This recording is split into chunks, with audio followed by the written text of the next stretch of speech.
Can I ask you to settle down, please, ladies and gentlemen? The President is about to join us. Please, will you take your seats?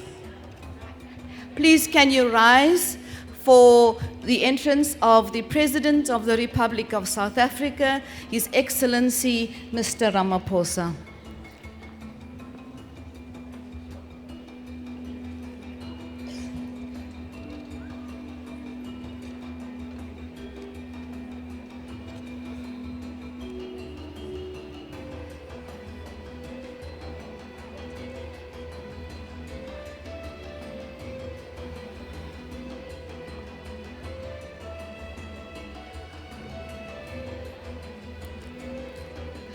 Please give our guests a warm round of welcome.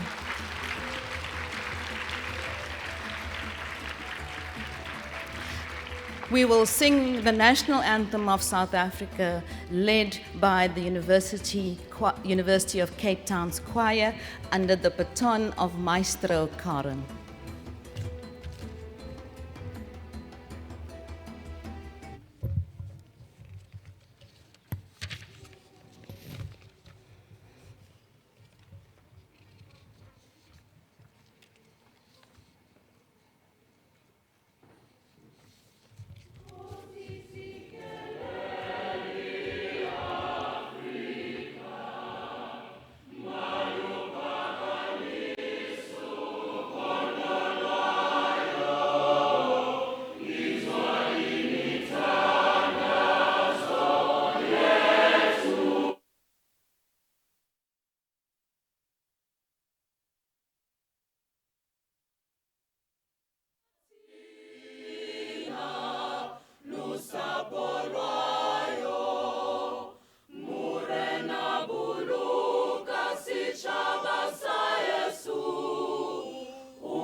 The President of the Republic of South Africa, His Excellency Mr. Matamela Cyril Ramaphosa, the Chief Justice of the Republic of South Africa, Justice Mandisa Muriel Maya, the President of the Mother Body of the IAWJ, Justice Binta Nyako, and I acknowledge the collective leadership of the IAWJ, the Executive Board, the Chairperson of the NCOP, Honorable Refilwe Msweni-Tsipane, the President of the African Court of Human and People's Rights, Justice Imani Daud Aboud, the Chief Justice of the Cooperative Republic of Guyana, Justice Roxanne George, the Chief Justice of the Federal Republic of Nigeria, Justice Kekere Ekun,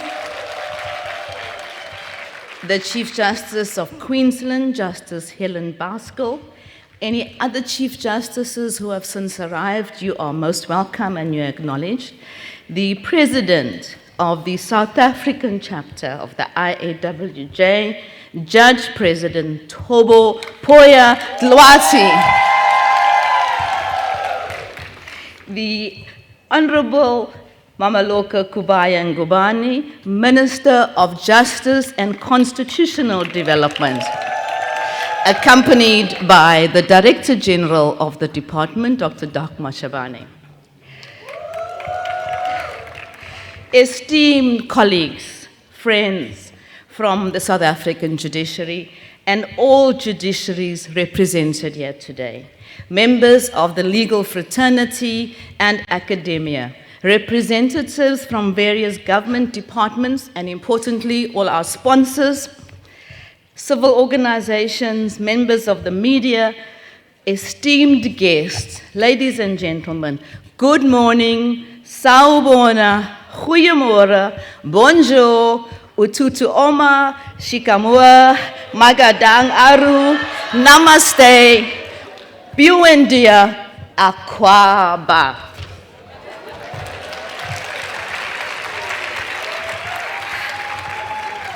Salam alaikum, salam alaikum. My name is Leona Theron, Justice of the Constitutional Court of this beautiful country, your host country, and it's my privilege, it's my honor, it's my singular honor, it's the highlight of my day to be the program director for this opening ceremony. The theme of this conference could not be more urgent and more vital. Women in leadership. Let me remind you, every woman that's here today from the judiciary, from outside of the judiciary, you are here because you are women in leadership and you can and you're going to make a difference. I love going to work at the Constitutional Court. Why? Mainly because I serve under a truly inspirational leader, an agent of change, a judge with an acute sense of justice, and a true champion of gender equality. This term, we might have more women at the court than men. She embodies Maya Angelou's philosophy that one's mission in life should not be merely to serve, but to thrive.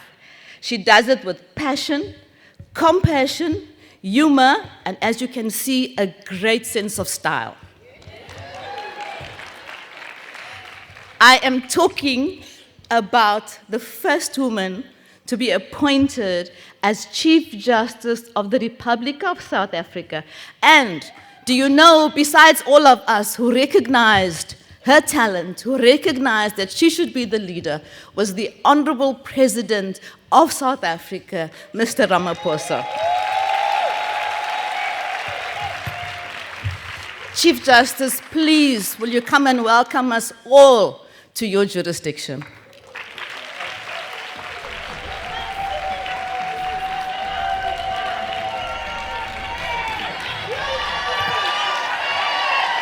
Oh, my goodness.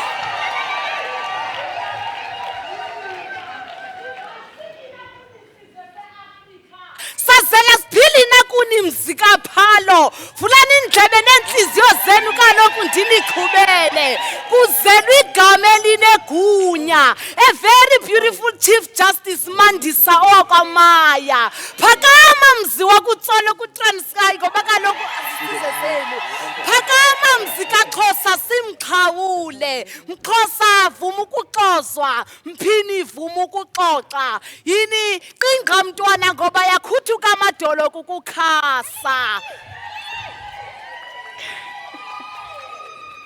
Divumeleni kaloku ndiniqhubele Divumeleni kaloku ndiniqhubele kuzelwe igama elinegunya ngobulumko ukuze singabhubhi isibhangi isizwe sakwaXhosa ukuze singabhubhi isibhangi isizwe sikamzukaphalo yini qinqa mntwana ngoba yakhuthuka amadolo kukukhasa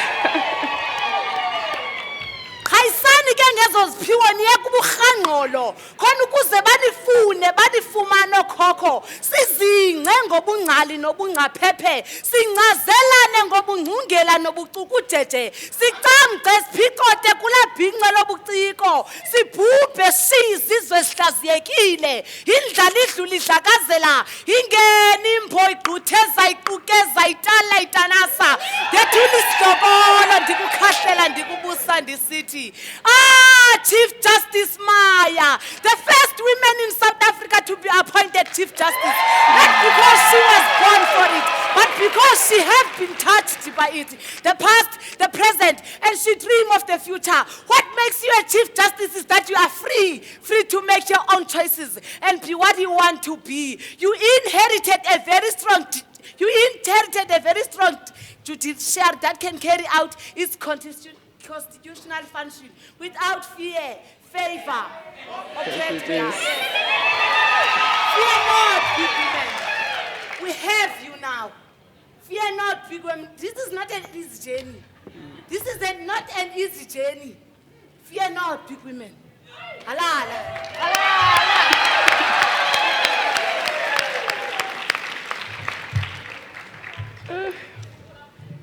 That brought a lump to my throat. Thank you, young lady. And thank you, Justice Theron, for those kind words. President of the Republic of South Africa, His Excellency Mr. Matamela Cyril Ramaphosa, President of the International Association of Women Judges, Madam Justice Binta Nyako of the Federal High Court of Nigeria, and the Executive Board of the International Association of Women Judges, President of the South African chapter of the International Association of Women Judges, Judge President Thoba Poyotlwati of the KwaZulu-Natal Division of the High Court of the Republic of South Africa, Chairperson of the National Council of Provinces of the Parliament of Republic of South Africa, Ms. Refilwe Tsipanemtweni, President of the African Court, I did see her earlier, African Court on Human Rights and Human and People's Rights, Justice Imani Dawood Abod,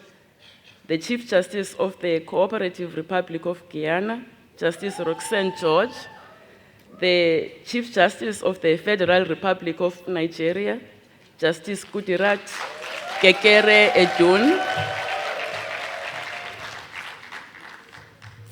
another woman Chief Justice, the Chief Justice of the Supreme Court of Queensland, Chief Justice Helen Bowskill,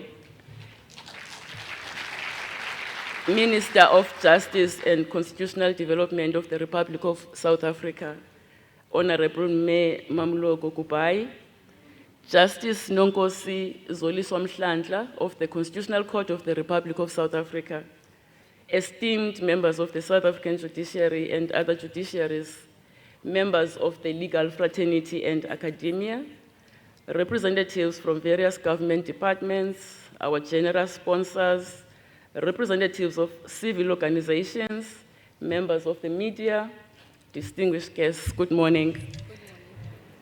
On behalf of the hosts of this conference, the International Association of Women Judges, the IAWJ, and its South African chapter, the SAG-IAWJ, it is a distinct honor to welcome you all this morning to this momentous occasion, which marks the 17th Biennial Conference of the IAWJ, one of its few on African soil in its 33 years of existence, and certainly the first in South Africa. We are very proud and happy to host this conference in our beautiful country and to share with you our rich cultural heritage and stunning fauna and flora. South Africa prides herself on her warm and exceptionally hospitable people, and we hope that you will feel at home during your stay in Cape Town while building meaningful connections. I wish to extend an especially warm welcome to our first citizen and most honored guest, His Excellency, President Ramaphosa.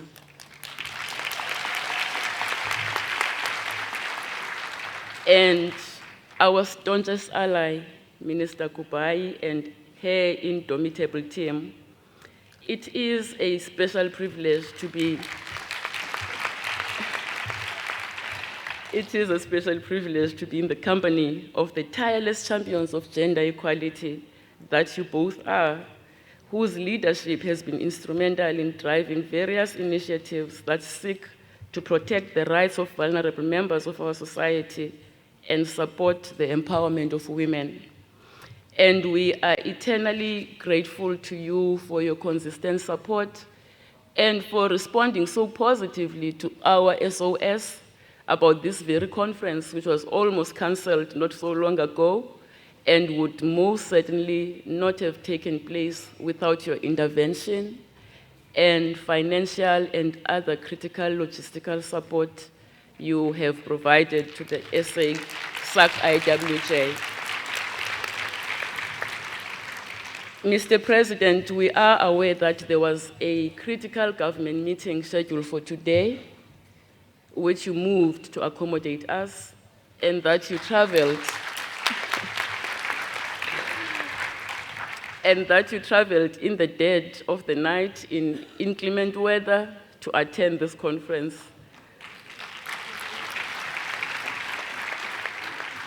All these things you have done to support us in making this event a reality, and your presence among us against all odds not only underscores the importance of this gathering, but indeed confirms your commitment to the creation of a just and equitable society.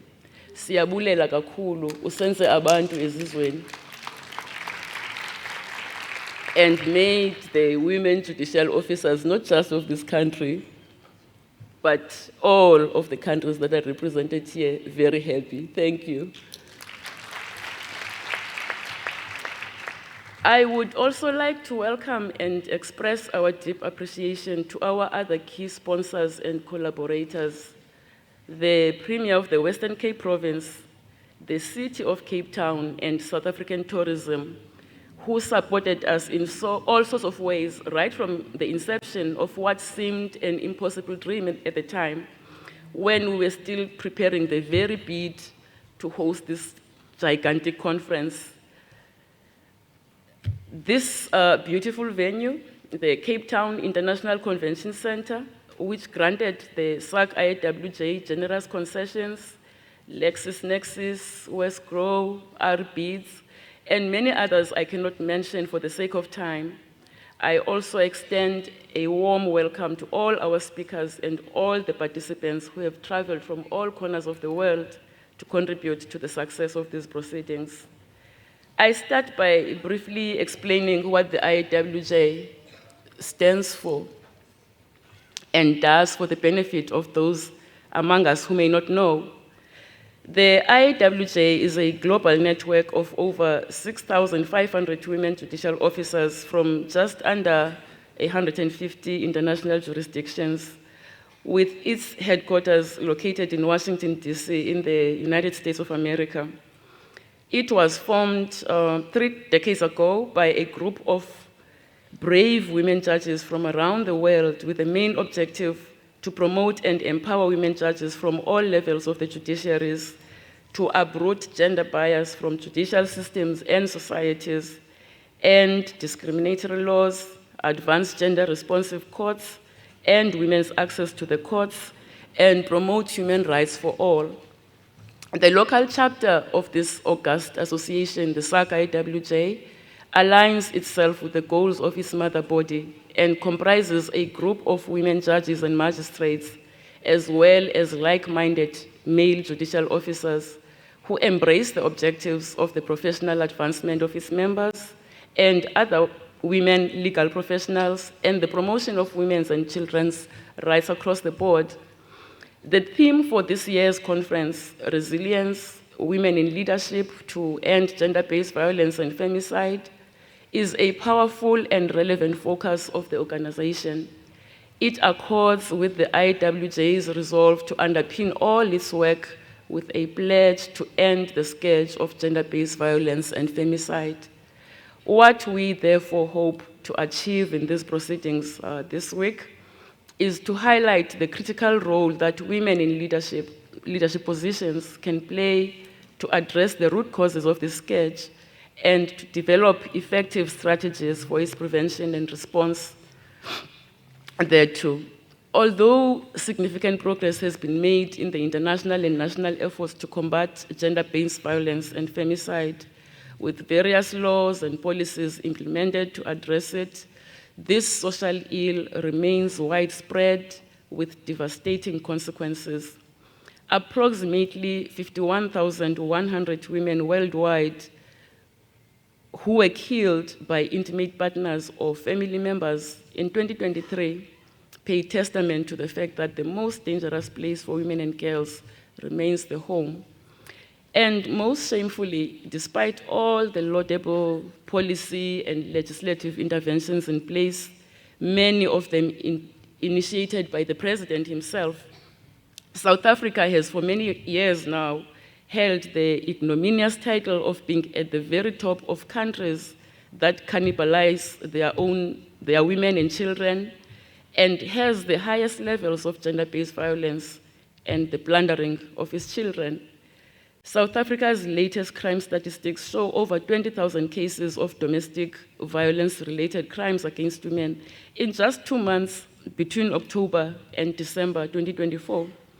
And in those 60 days, a staggering 11,803 cases of rape were recorded, and 2,990 more for what are defined as sexual assault and sexual offenses were reported.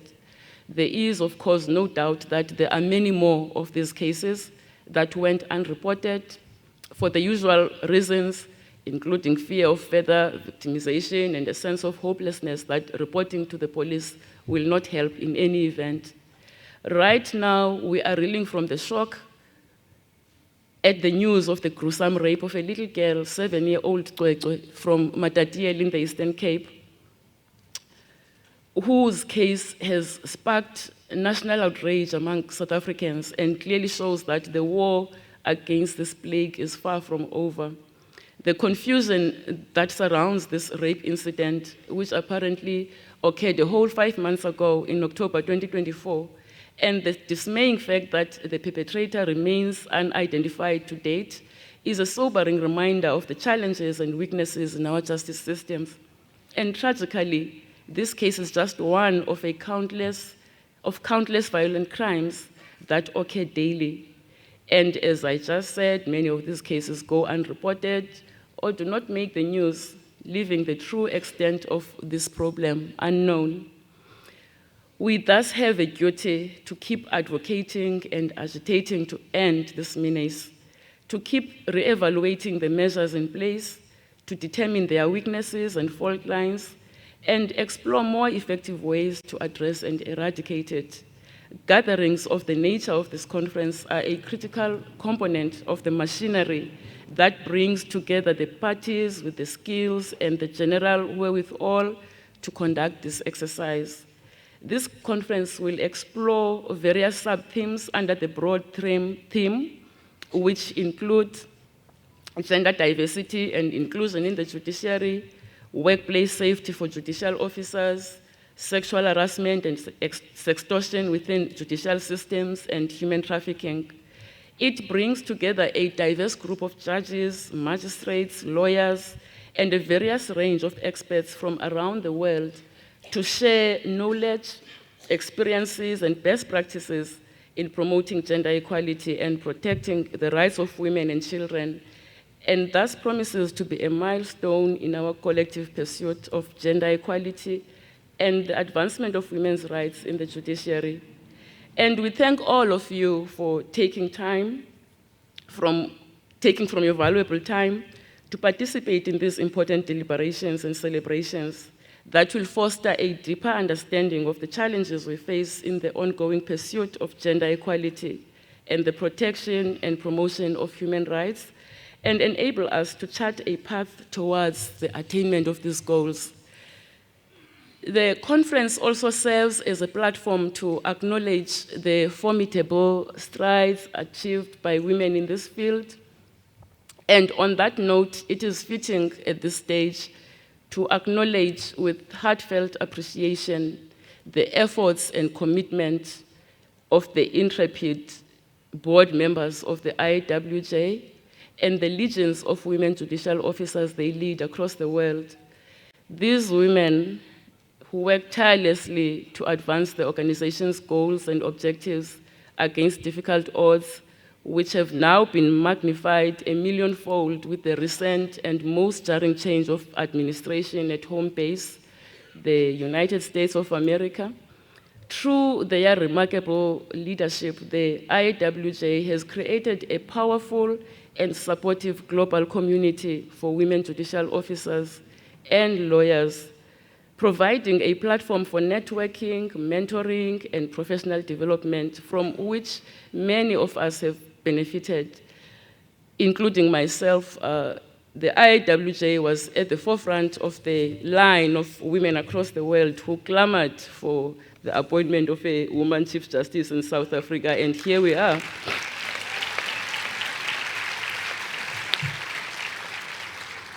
The IAWJ has played and continues to play a crucial role in protecting and furthering the interests of women in judicial communities globally by boldly confronting and demolishing biases that have historically hindered women's progress in the judiciary.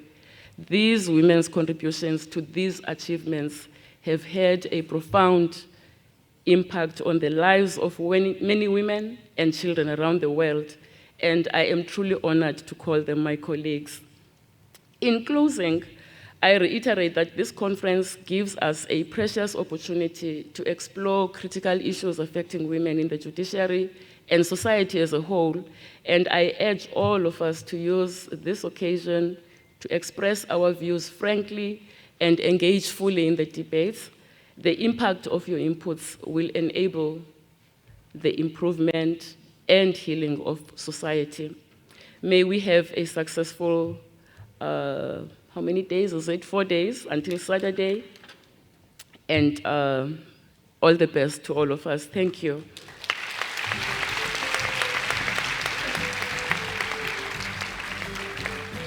All right. And now the second stage of my task this morning, introducing the president of the IAWJ.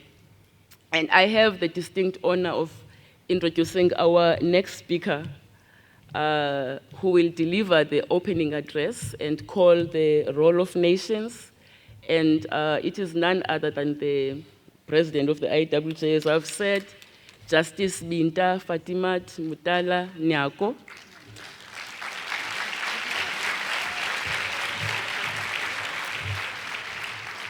The name Binta is of West African origin, and it means beautiful with God and close to God.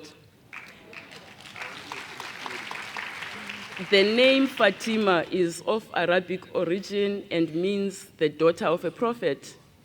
Put that together, and it means that we have a beautiful woman who is a daughter of a prophet and who is close to God, who is at the helm of the mother body of the IAWJ.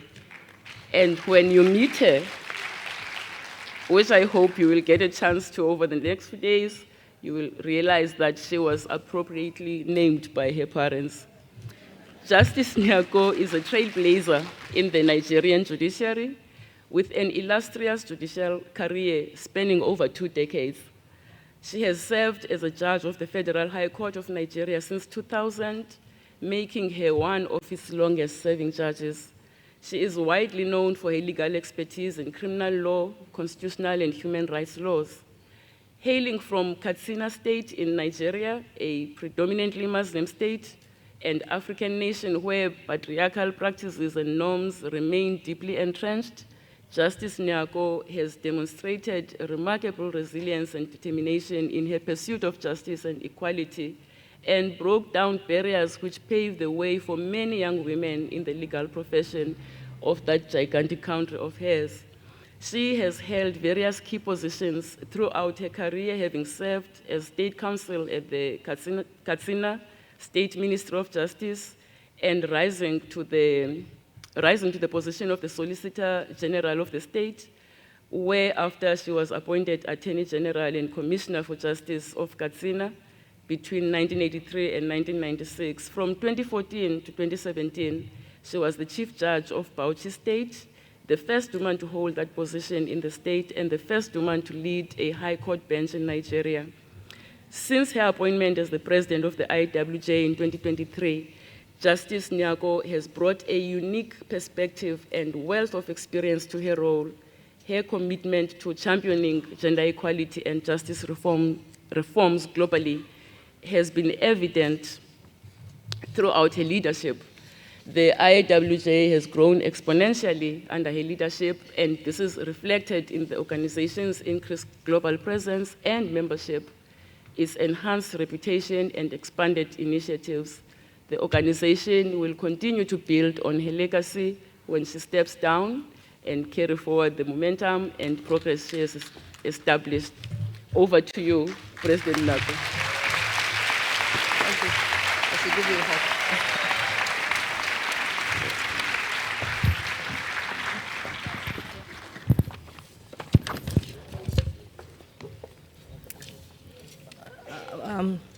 The speech of the Chief Justice now tells me that you don't believe everything you read on social media. First of all, I was not recognizing myself from what she was saying. But most importantly, I was never the Chief Judge of Bauchi State. I'm not from Bauchi State, I'm from Katsina State. So that's something in social media that tells us that we have to be very careful what we believe. Your Excellency, the President of the great, colorful country of South Africa. I see His Excellency on the television, and I see this very serious and very stern-looking person. But I met him this morning, and he's such a warm person, very friendly, and this is my own highlight of my being in South Africa, that I've met the president and I've even shaken his hand. My friend and sister, the Chief Justice of the Republic of South Africa, Justice Mandisa Maya. I'm sorry if I call your names not the way protocol calls them, because in the IAWJ we actually dispense with surnames. We deal with first names. We don't deal with nomenclatures because we don't want to offend anybody's sensitivity. If we call you with your surname and we don't call you Chief Justice, or we don't call you Judge, or you may get offended. So we dispense with it, since in the IAWJ we just address ourselves with our first names. I must recognize, of course, the Chief Justice of Nigeria, my own Chief Justice, Justice Kudirat Kekereku. My friend and sister, Imani Abod, she's the president of the Court of Human Rights for Africa from Tanzania. She was also at some point a member of the board of the IAWJ. All other heads of courts here present, I may not be able to identify you, but you are all very much welcomed. Our partners in the organization of this activity, I don't have the list, but we appreciate you. I must recognize PJ. We call her JP only. That's what we call her on the planning group. She is a house full of power. You call her at any time, you email her at any time, you send her a WhatsApp, and she's replying you. So I wonder when she sleeps. But we do appreciate every member of the planning committee that made this today a possibility. The board itself has been here since Sunday. They've been having the board meeting, which is culminating in the beginning of this activity today. The theme of this year's conference, which is Resilience, Women in Leadership to End Gender-Based Violence and Femicide, it was not wrongly adopted. It was adopted with a lot of thoughts and a lot of considerations and debates as to what is the major problem of women that is facing the world today. So, honorable judges, esteemed colleagues, distinguished guests, you are welcome to this conference. It is an immense honor to stand before you today at this pivotal conference dedicated to a cause that is both urgent and transformative: the eradication of gender-based violence and femicide, and the empowerment of women in leadership roles within our own judiciary and beyond. I will pause at this point to say I recognize the Minister of Justice for the Republic of South Africa. You see, the President got it right from the very beginning. He got it right.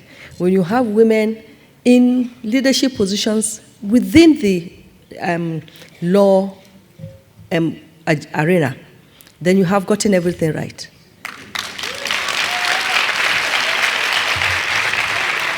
And we must not forget that women multitask.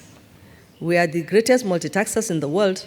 So the two women occupying the highest echelon of the judiciary and justice sector cannot be wrong, will always be right.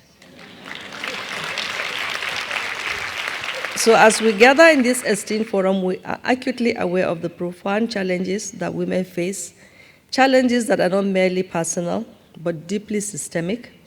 Gender-based violence and femicide is not just a statistics.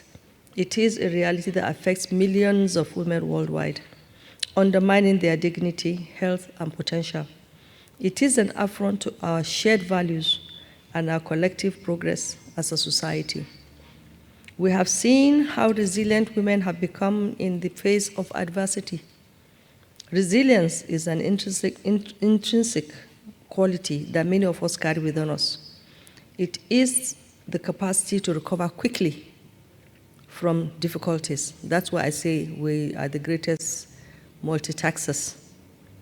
To adapt in the face of adversity and to emerge stronger. Today we have harnessed this resilience, not just as individuals, but as a collective force to change, for the change and for the greatest multifunctional person. Women in leadership positions play a crucial role in the fight against gender-based violence and femicide. Leadership is not solely about authority, but influence, advocacy, and the ability to inspire change. When women lead, they bring unique perspectives and experiences that challenge the status quo. We must strive for gender parity within our institutions, ensuring that women occupy decision-making spaces where policies are created and implemented. Our voices matter, and when amplified in leadership role, they can reshape the narratives surrounding gender-based violence. We're not saying give us preferential treatment, we're saying give us an equal playing ground so that the best can emerge. And I can assure you, when that is done, the women will emerge the best. We live in a time when the conversation around gender equality and women's rights is finally gaining momentum. However, the road ahead is fraught with obstacles. Legislative frameworks may exist, but the enforcement of these laws often lacks the commitment necessary for meaningful change. Judicial systems can be slow to respond, leaving victims without the protection and justice they deserve. Here, the leadership of women judges is pivotal. As interpreters of the law, we have the power to ensure that legislation serves its purpose, protecting the vulnerable and holding perpetrators accountable. The Chief Justice just mentioned a very pathetic case that is yet to be brought before the law. And it's something that is bothering her in her mind. Justice delayed, they say, is justice denied. Mentorship plays a vital role in this journey. We have the responsibility to nurture and guide the next generation of female leaders. By sharing our experiences and creating networks of support, we can help young women navigate their careers in the judiciary and beyond. It's essential that we foster environments where they feel empowered to speak out against injustice and take up leadership roles unapologetically. Sexual exploitations in workplaces. We must create an avenue where the victims can cry out. One of the programs of the IAWJ was a program called Sextortion, and it's still ongoing, and it is a fight against where a superior, particularly, is seeking for sexual favors from a subordinate that cannot say no.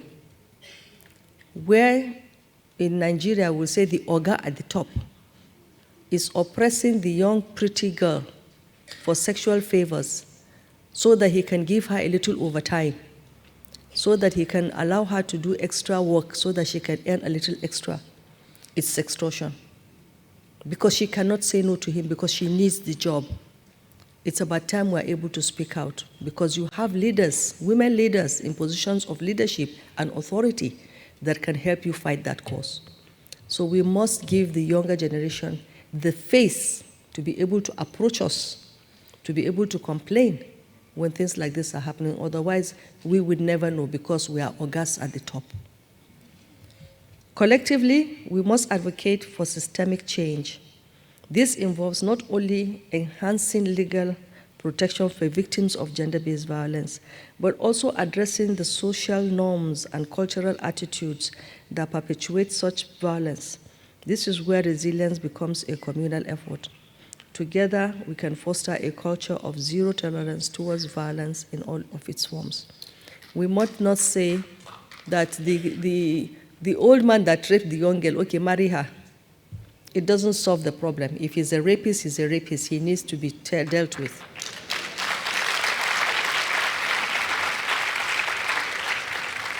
So furthermore, our work must extend beyond the courtroom.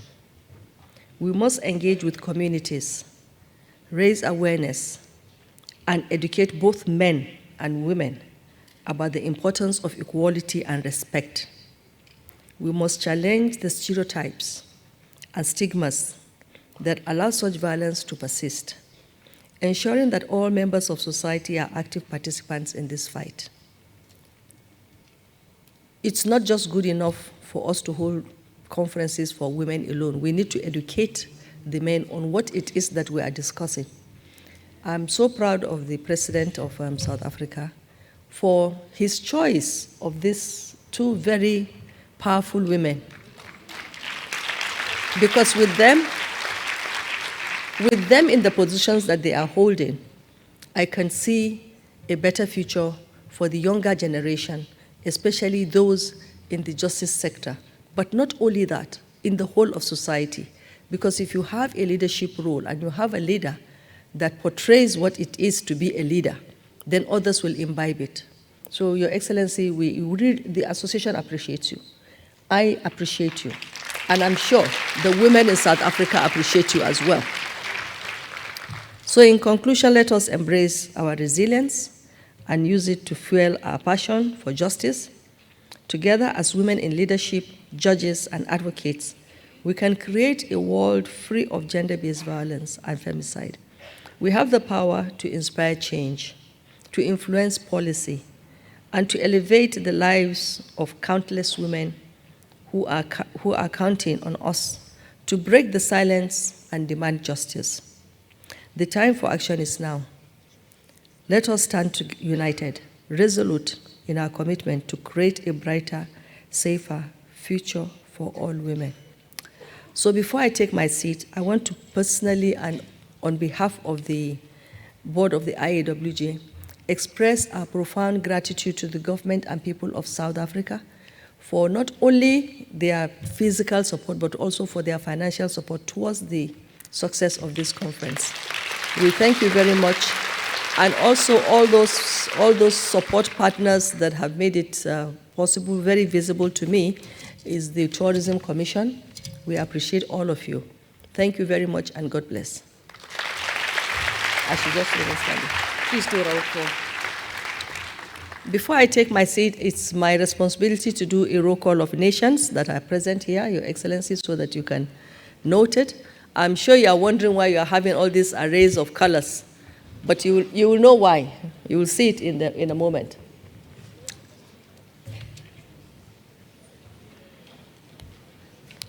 Yes? The first is we recognize former judges, female judges of Afghanistan that are now in diaspora. They are here and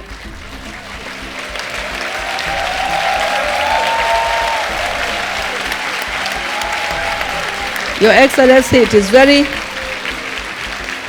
very important that we recognize, it is very important that we acknowledge this group of judges because the IAWJ was responsible in helping in their evacuation from Afghanistan. And they are now in various countries adopted by the various jurisdictions of other countries. I think the first other country will be Argentina.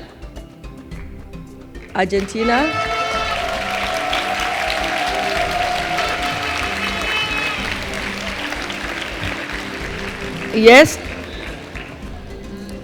Yes. The next country, Australia.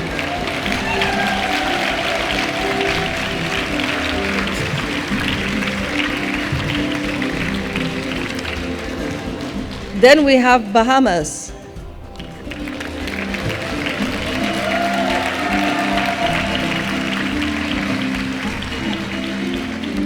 We have Benin.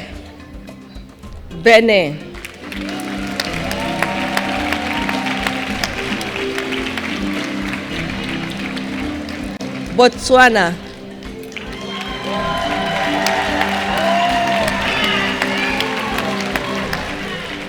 Brazil.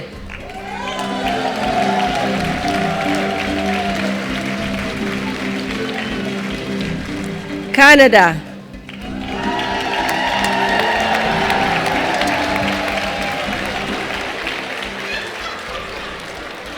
Chinese Taipei.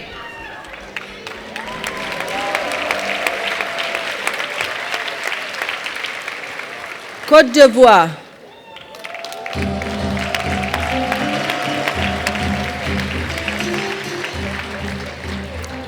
Democratic Republic of Congo.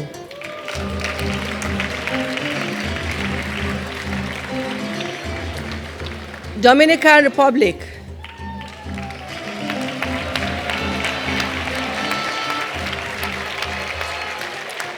Ecuador.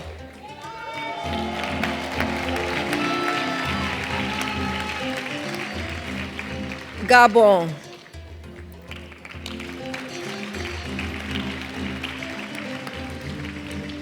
Germany.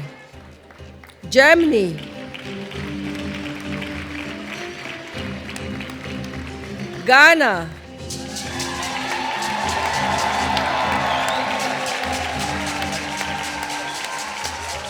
Guyana.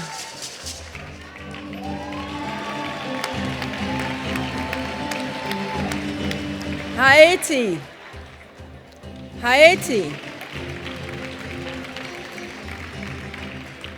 Ireland.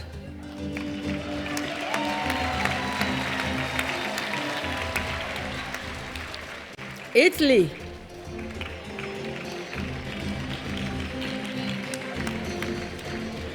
Jamaica.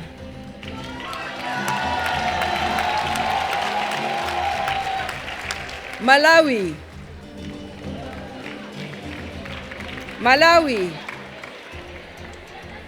Maldives.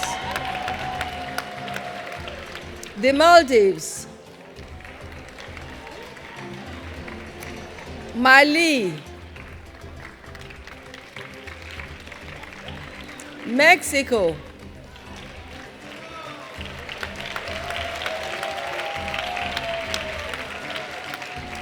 The Kingdom of Morocco.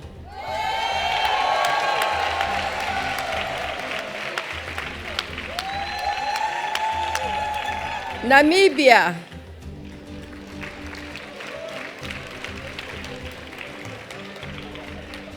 Netherlands.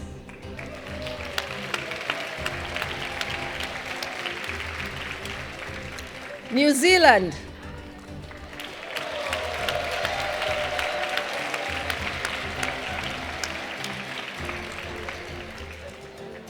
I'll take a breather. Nigeria.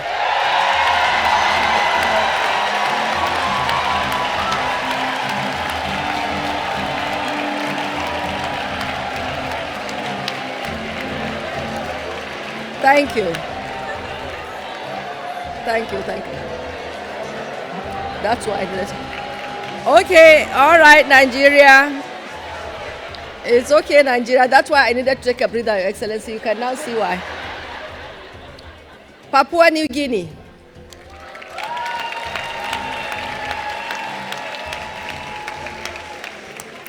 The Philippines.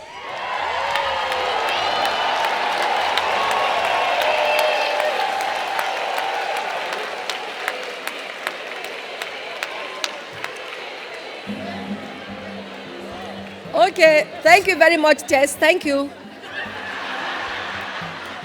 Poland.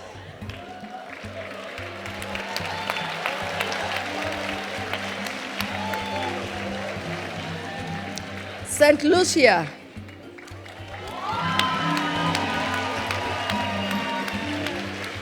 Samoa.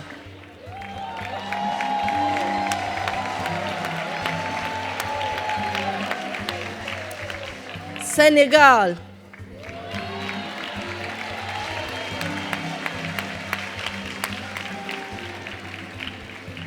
Solomon Islands.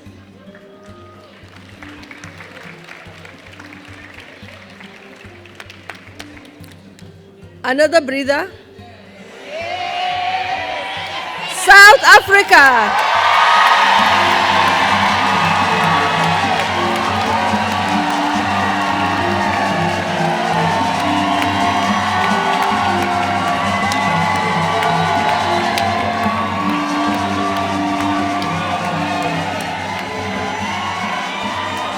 Okay, it's all.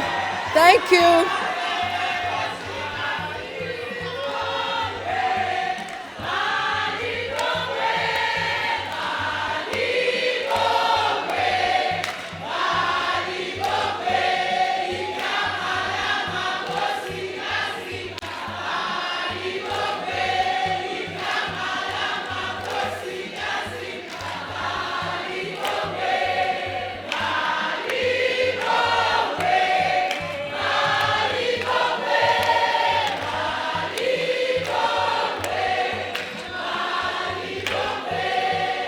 Thank you. Thank you, thank you. South Korea.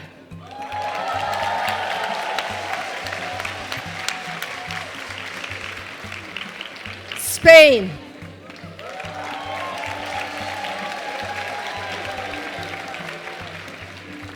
Tanzania.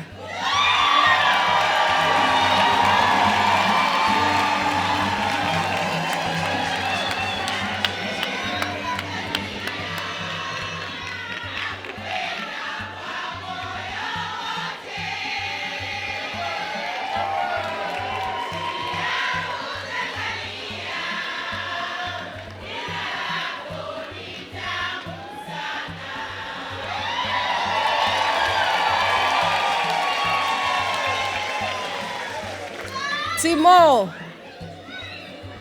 Timor. Tonga.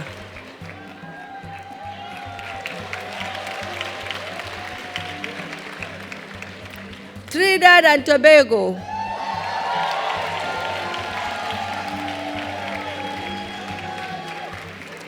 Tunisia.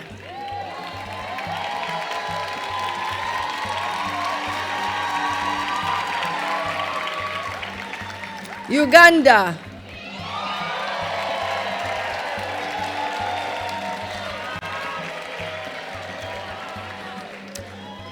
Ukraine.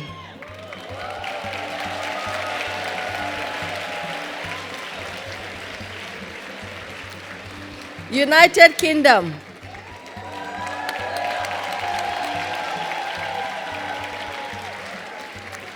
Finally, not the least, United States of America.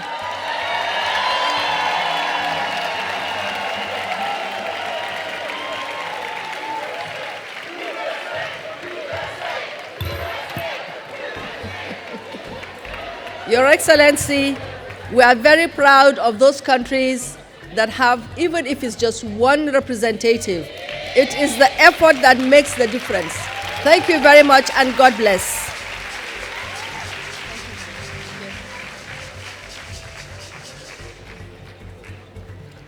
Wow, we are well represented, and thank you to Justice Benja for acknowledging all the countries here.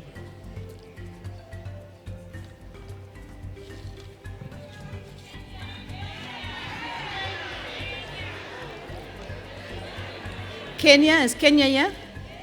Kenya!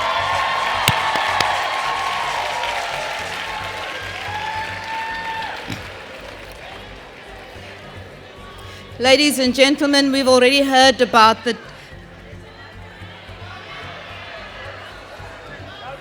Zambia.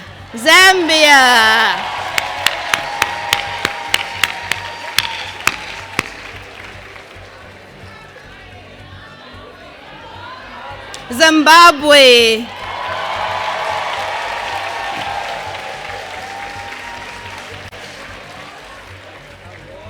Angola.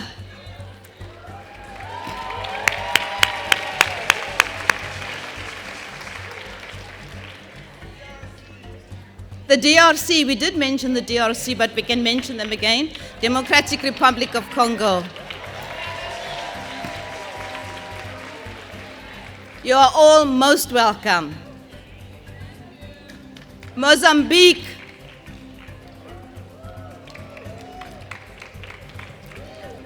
We've heard about the dynamic leader of an important ministry, the Minister of Justice and Constitutional Development, Ms. Mameloko Kubai, and she has served in multiple ministries, ladies and gentlemen, multiple portfolios, including human settlements, tourism, science and technology, communications and energy. She was also Minister of Health during the turbulent time of COVID-19. So it's my pleasure to call upon the honorable, beautiful, intelligent, radiant, vibrant Minister. Hello, Minister.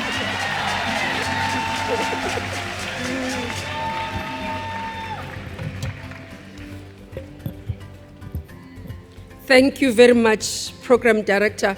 Maybe let me start by saying, in South Africa, when we greet and we are women gathered, we start by saying, Malibongwe. Malibongwe.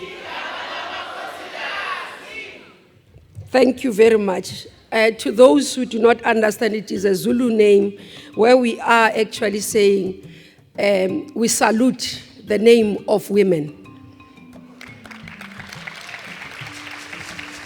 Program Director, Justice Leon Valerie Teron of the Constitutional Court of South Africa.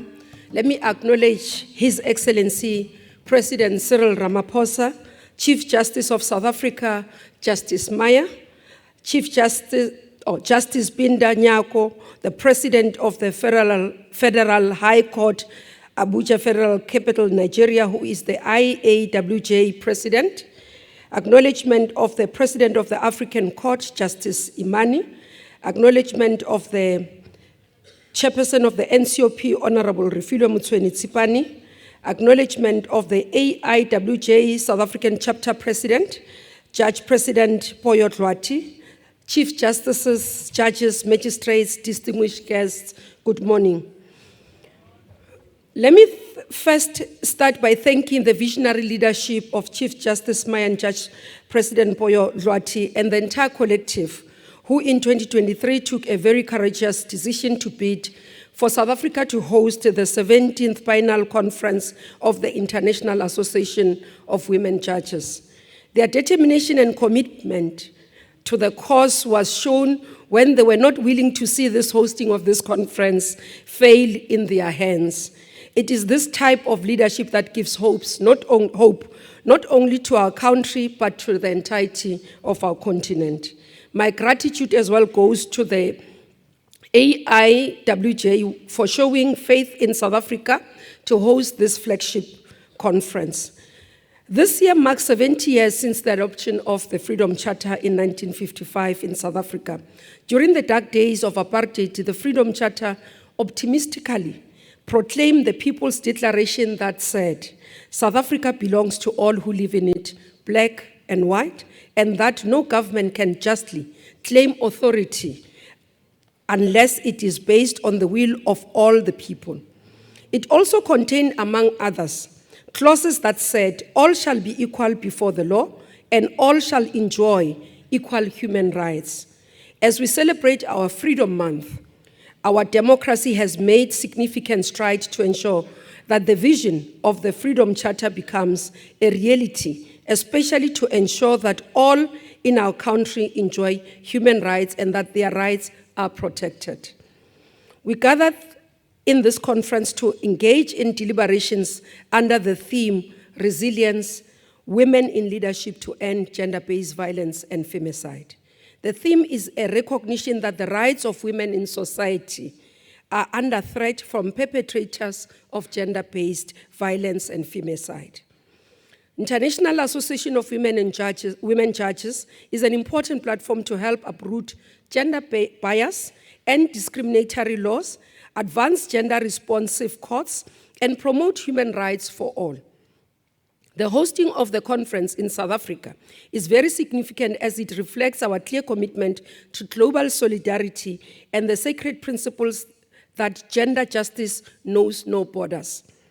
The discussion, which will range from matters relating to workplace safety for judges, human trafficking, how to end the pandemic of femicide, the role of artificial intelligence, technology, cyber violence, and climate change and climate justice are timely.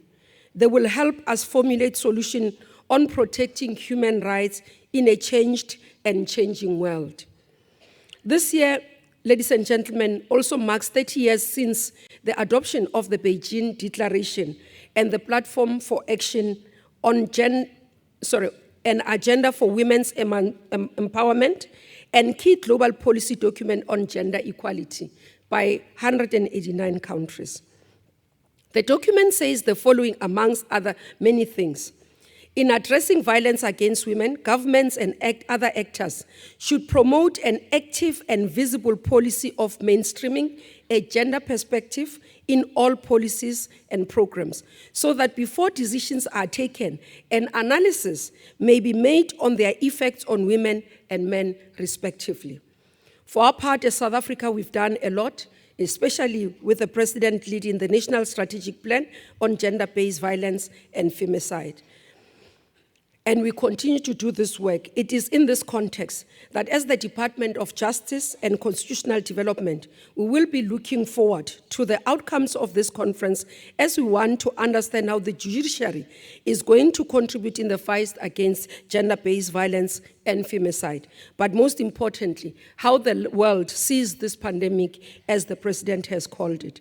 The world needs ideas to assist in defeating the scourge of gender-based violence and femicide once and for all. Ladies and gentlemen, we are honored today to be joined by our President in this important gathering, whose visionary leadership has steered the South African ship in most difficult times. And under his leadership, we have seen the rise of women in most critical positions, especially in the judiciary, as you would have seen here, and many others. And also when we look at various sectors across our country, we've seen the rise of many women in critical position, not just tokenism, but more meaningful in decision-making processes. It was also during the height of the pandemic, COVID-19, that the President declared gender-based violence and femicide a second pandemic and rallied the nation to fighting this pandemic and working together as he launched the action plan. Ladies and gentlemen, I'm not the one who is here to deliver a keynote address, but I'm happy to welcome and request you to rise and with a resounding welcome, clapping of the hands, welcome His Excellency, the President of the Republic of South Africa, President Cyril Ramaphosa, and a champion of women's rights.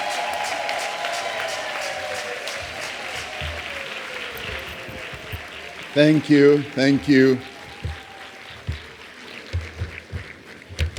Thank you. Let's be seated, please.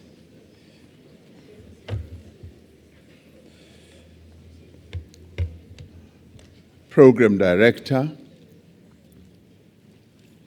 Minister of Justice and Constitutional Development of the Republic of South Africa, other ministers from South Africa who are here present, the Chief Justice, Mandisa Maya, who leads our highest court in our country, and Justice Binda, you said we should call you by your first name. And let me rise on the protocols that have already been pronounced, for there are too many presidents present here. And there are too many Chief Justices as well. Chief Justice, it is quite possible that you and I will be respondents in a case that might be launched about the holding of this conference. I'll probably be respondent number 1 and you will be number 2, because I canceled the cabinet meeting of the Republic of South Africa to come here.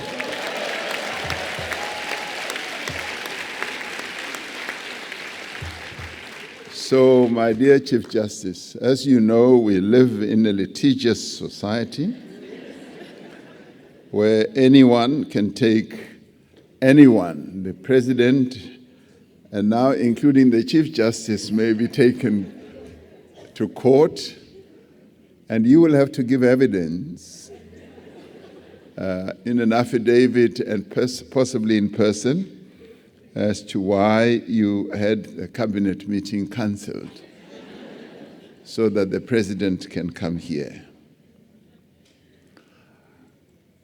As you were all being asked to stand up to show the various countries that are represented here, I started asking myself whether I'm in a room with judges or with people who have come to a carnival. And what became prominent in my head, I said, why would judges come to a meeting with flags, their country's flags? But it is such a joy, it's such a pleasure to see you all here. And as South Africa, I join our justices who are here and the South African chapter of the International Association of Women Judges in thanking you for coming and in recognizing South Africa and having it being chosen as the host country. So we are humbled and thank you very much for coming.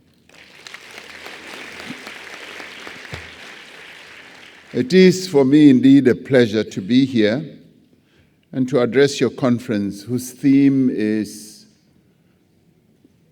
Resilience, Women in Leadership to End Gender-Based Violence and Femicide.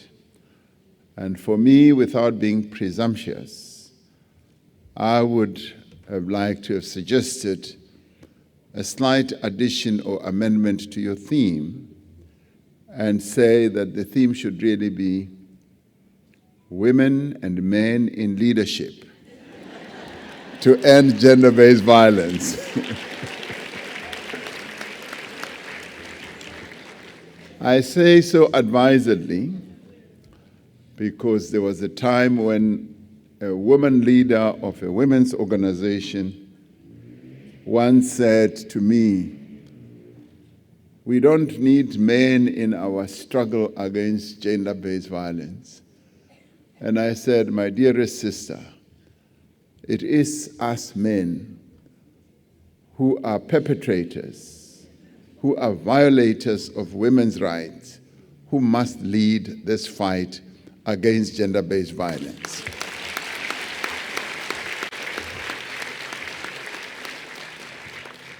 And indeed, I stand firm on that because women suffer at the hands of men in many ways than one, and we therefore should lead in this task because the task of ending gender-based violence and femicide should not be seen as the responsibility or the burden of women alone.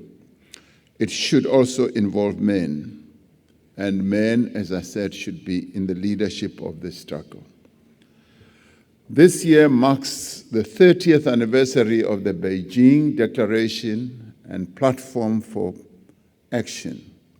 And signatories to this historic agreement were enjoined to domesticate in their own countries' laws, its principles, the commitments that were set out, and the goals, and also to translate those principles and objectives into concrete national actions that would be taken to empower women. South Africa, like many of the countries represented in the International Association of Women Judges, is a signatory to the Beijing Declaration. The impact of this landmark document has been profound and far-reaching in shaping our own country's policies and practices around gender equality. I remember very well when the women of our country came back from Beijing, and they started articulating what the conference or summit in Beijing had declared. And as they mentioned Beijing, just that mere mention just drove terror in the hearts of many men, because they then felt that the women have now arrived. And we saw and continue to see this document as outlining a comprehensive agenda for addressing key challenges that women face in areas like health, in education, economic participation, cultural practices, and societal and political representation and leadership representation in various endeavors. We understood that gender-based violence affects women and girls, and the impacts of GBV are quite profound, including physical injury that is inflicted on women, long-term mental health, even death at times, or mostly. It is patently clear that gender-based violence also contributes to other wider social issues, such as perpetuating cycles of poverty and inequality. We know that gender-based violence doesn't in itself happen in a vacuum. It is the result of complex societal, cultural, and structural factors, some of which are the unequal power dynamics between men and women, cultural norms and practices, unemployment even, and conflict and wars. But we also find more importantly, patriarchy, this right that men have that they can dominate women. Furthermore, there is economic violence that is committed against women where they are prevented from accessing financial services or resources and achieving their own independence, thereby condemning them to poverty and total inequality. Now, given all this, we had to embark on a number of efforts to combat gender-based violence. And believe you me, we have not yet unearthed all the efforts, all the initiatives that we need to master to combat gender-based violence. But this conference is but one of the many efforts that I am hopeful will enable us to do so. But we had to embark on a number of efforts, including legal reforms, public awareness campaigns, support services for survivors, and initiatives aimed at challenging societal attitudes around gender roles and power dynamics, We haven't in any way achieved all these, but these are some of the efforts and initiatives that we have to embark upon and have been making some attempt to embark upon them. We set ourselves the task of reviewing in our own country existing laws and developing new policy frameworks to promote gender equality and to ensure that these were matched by the necessary resources. In the post-Beijing years, we passed progressive legislation such as the Domestic Violence Act, the Maintenance Act, the Sexual Offences and Related Matters Amendment Act, and others. But the cornerstone of the reform process, of course, in our case, is our Constitution, with its promise of equality and human rights for all. South Africa's legal trajectory has been much like that of other countries with respect to legislative reforms in support of gender equality in the wake of Beijing. And I must say that Beijing was really an important moment for many countries around the world because it unleashed a number of processes that have now been going on for years, including various reforms and initiatives. Arguably, our experiences have also been similar to those of other countries in terms of varied as well as uneven impact of these reforms. And the Chief Justice spoke very painfully about some of our own shortcomings as a country. Gender-based violence continues unabated in our own country and across the world, even in countries with progressive laws advancing gender equality. And at the time when the whole world was having to deal with COVID-19, as you have already heard, I described gender-based violence as the second pandemic our country had to deal with in terms of its scale, its impact, and systemic nature. It was at that time when it reared its ugly head more prominently, in that as we had all these measures to contain COVID-19, movement were restricted and they stayed at home. And it was then that we realized that a second pandemic had truly arisen in a much more vociferous manner. The World Health Organization estimates that 1 in 3 women or girls have experienced physical or sexual violence at least once in their lifetime. Now, this is a terrible indictment against us as the men of this world. Much like a disease outbreak, the impacts of gender-based violence are long-lasting and severe. Much like a pandemic, it is contagious in that gender-based violence has become normalized and is being repeated across generations.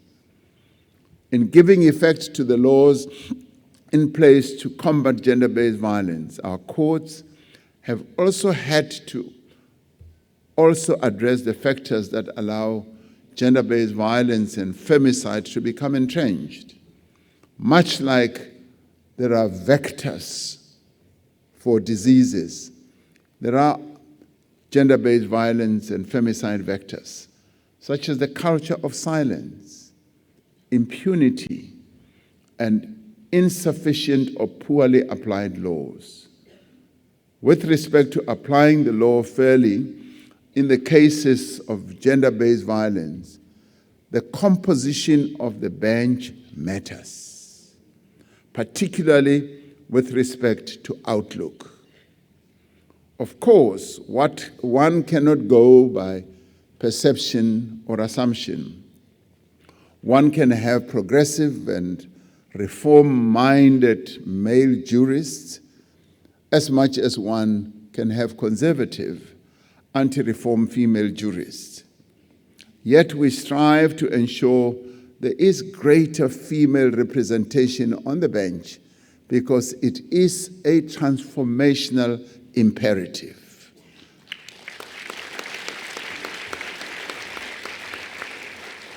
Now, as South Africa, we have come a long way from a time when the bench had only 3 black male judges during and towards the end of the apartheid era, what Americans call apartheid,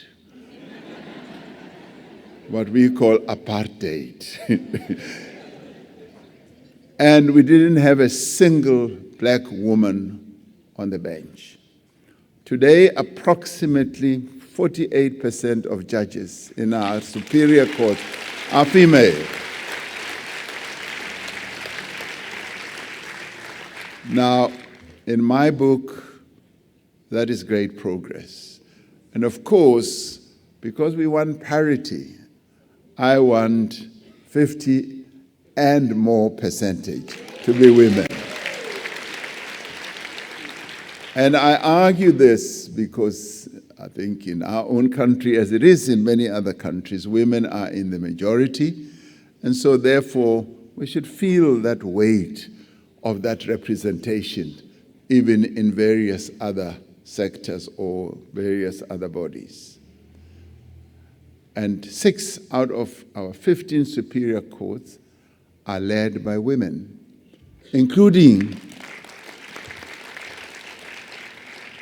now listen carefully, including our constitutional court, which is the highest court in the country.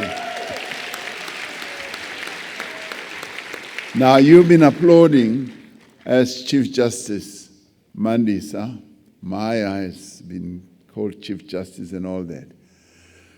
Yes, the president in the end appoints, but I was very clear from the beginning, not only because she's a woman, but because she's a capable and outstanding judge. Now, as I had to meet her towards the end, once the process had gone on, she asked me a question. President, have you read my judgments? She's very sharp, you see. She wanted to know whether I was just ticking boxes and all that. And in a way, she was also testing my own judgment and intelligence. She's very, very, very sharp. I said, yes, and she said, which one? Which one was the most outstanding? So I shouldn't say that, one, I'll have tea or lunch or dinner with a judge, but I'll sit her down one day and tell her my full comments on her judgments. But it's been a real joy for us to also have the head of the Supreme Court of Appeal as a woman in our own country.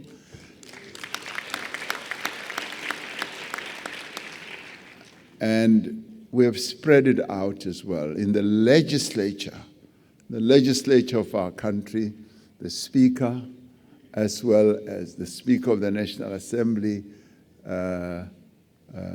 Justice Spinda of our National Assembly, and our Senate, the Council of Provinces, are women.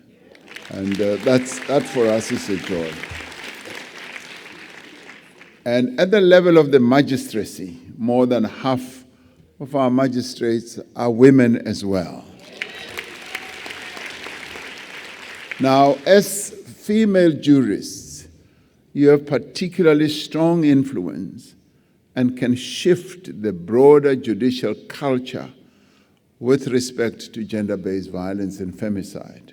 I know this is front of mind and center in the work of the International Association of Women Judges work.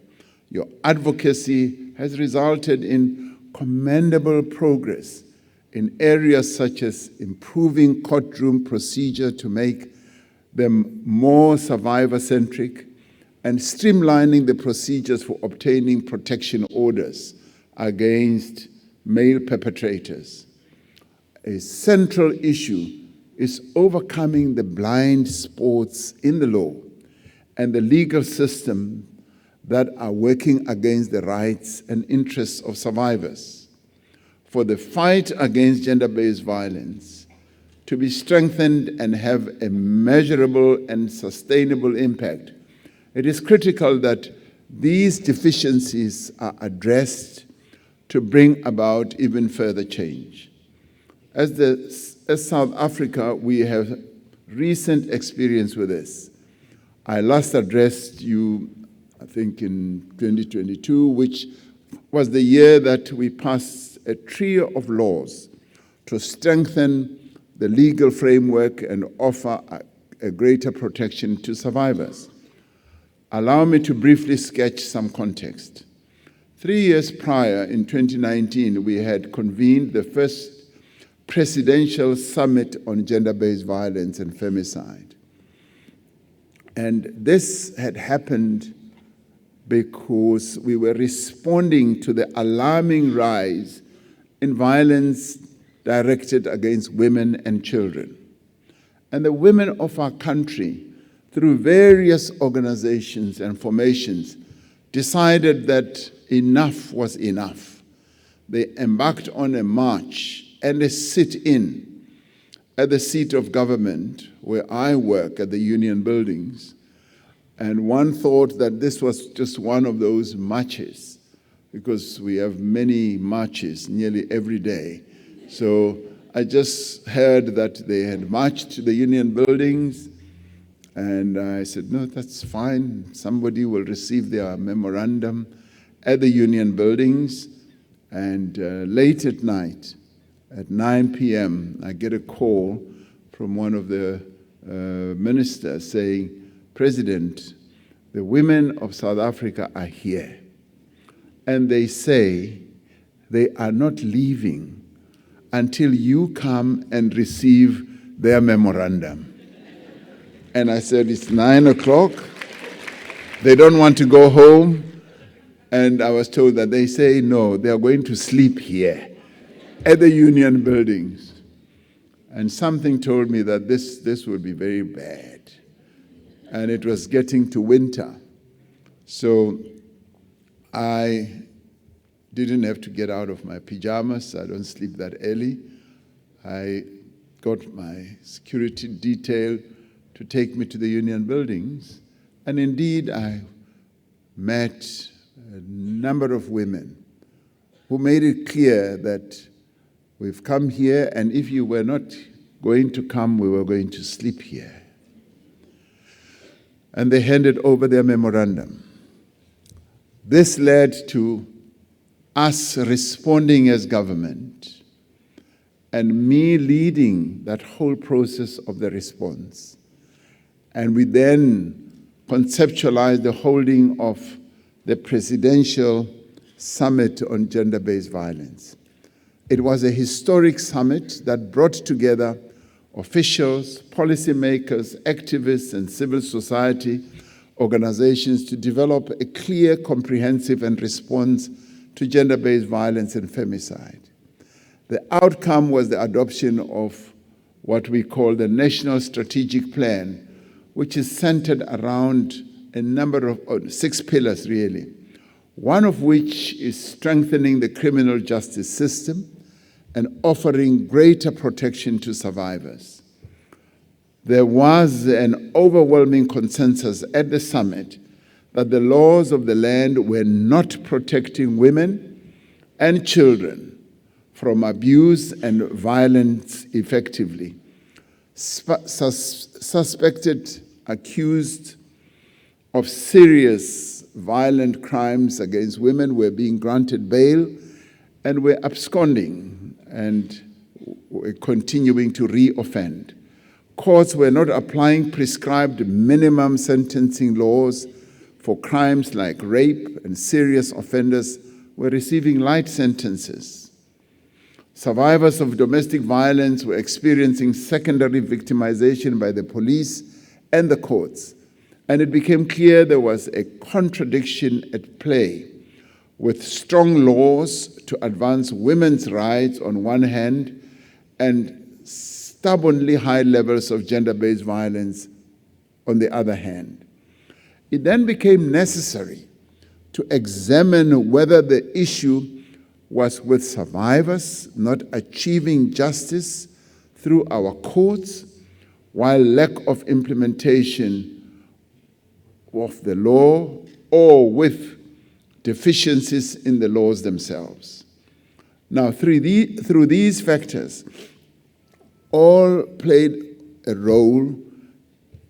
Gaps in the law were identified as a serious challenge, contributing to uneven application. This was found to be widespread across the judicial system, from the magistracy to the lower as well as higher courts. So in 2022, following an extensive public consultation process, we amended 3 existing laws as part of the wider effort to combat gender-based violence and femicide.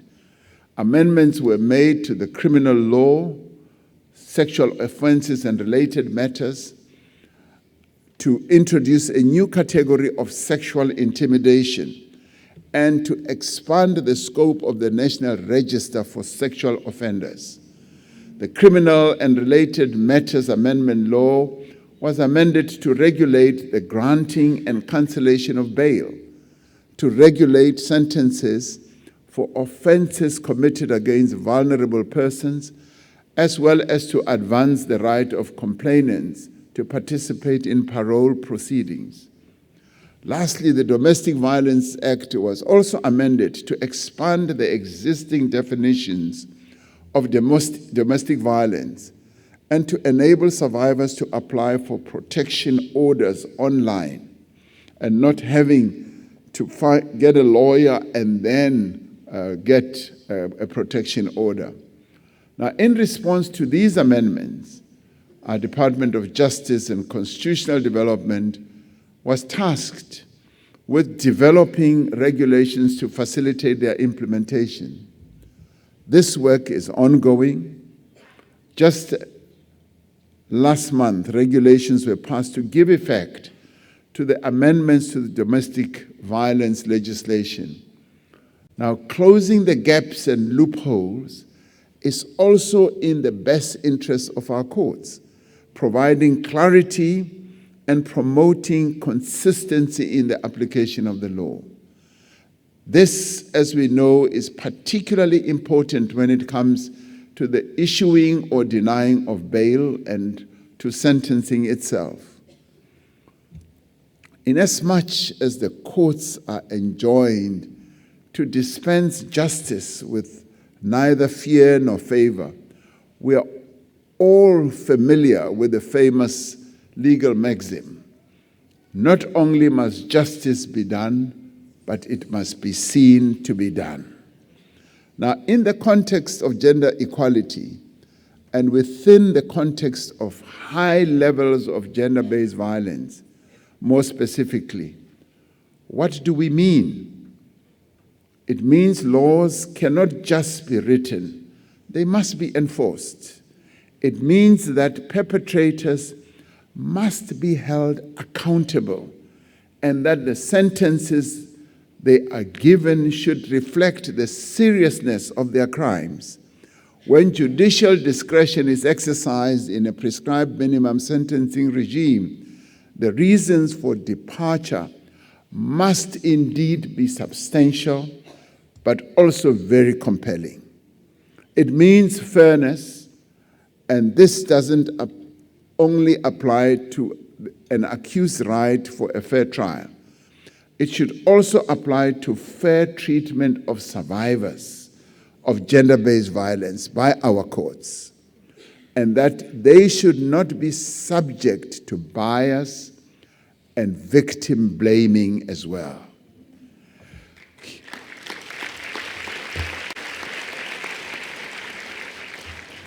Here, one also includes the requirement in some jurisdictions that testimony from child victims and complainants in sexual offenses be treated with caution.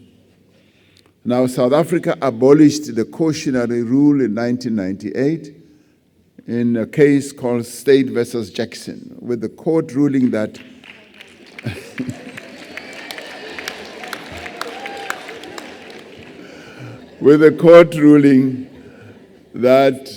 it was based on false assumptions about the reliability of women's testimony and was no longer appropriate to modern law.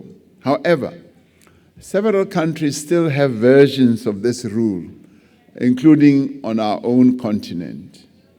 The advocacy of female jurists, as well as the International Association of Women Judges, must be brought to bear in this regard, because the cautionary rule, as applied to female complainants in sexual offenses cases, runs contrary to a commitment to fight gender-based violence and femicide.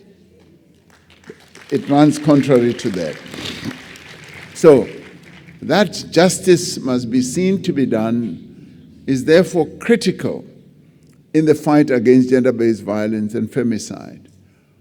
When women and girls who have experienced gender-based violence have confidence and have trust in the legal system, they are more likely to report these crimes and to assert their rights. The Chief Justice said, some of the cases, the horrendous cases that are reported, are not the only ones.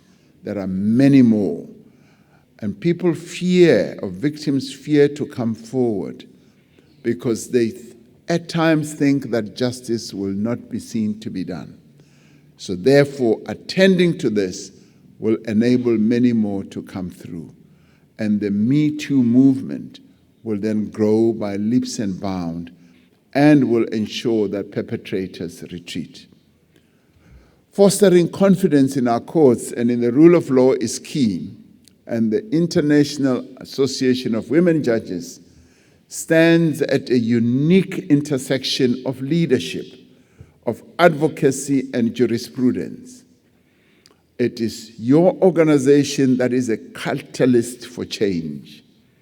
As women judges, your lived experiences provide insights into the realities behind the cases, and you have the power to reshape how the law is interpreted, as you are interpreters of the law, and how justice is dispensed and delivered, and how society evolves and changes. This conference is an opportunity, therefore, to sharpen our collective commitment to laws that heal, courts that should transform, and to systems that should center humanity and the respect for women. In addition to utilizing the law, we need to also embark on many other efforts to combat gender-based violence and femicide, and have a multifaceted approach that will include education and spreading awareness about the importance of gender equality from a young age. Justice Binder, you also spoke about an issue that we don't talk about much, sextortion. You raised the issue quite strongly, and this is an issue that I feel very strongly about. When I see my male counterparts using extortion against women, and particularly young women, in the workplace, and expecting them to give them favors so that they can rise up the ladder. This is something that needs to be talked about. Light needs to be shed on this. There is nothing as demeaning as a big oga, as you say, a man who is in a senior position, requiring and demanding sex from a younger subordinate so that they may rise, so that they may get better pay, so that they may be better treated. And we do need to shed light on this so that the women can feel confident to come forward. In some cases, even women who are in business at times say, even as we go to either do deals or to apply for finance, the men that we encounter who are in influential and key decision-making positions always pull us aside and want favors from us. This must stop.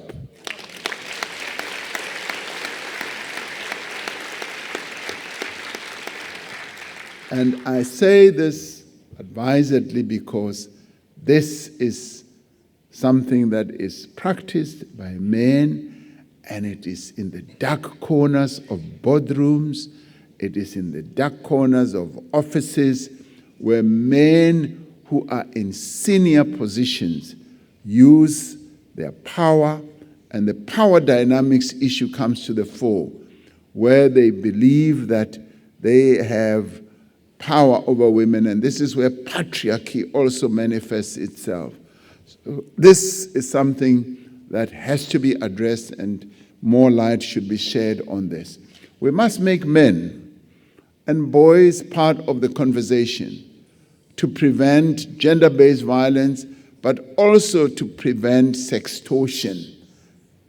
We should also, as a society, insist that women should speak out, and women should have more control over their own lives and economic independence, which will reduce their vulnerability to violence and to being demeaned. I wish you well in your deliberations. I'm sure that the carnival effect will come to an end, and you are now going to settle down and have serious decisions. And I look forward to the outcome of your conference. Thank you very much.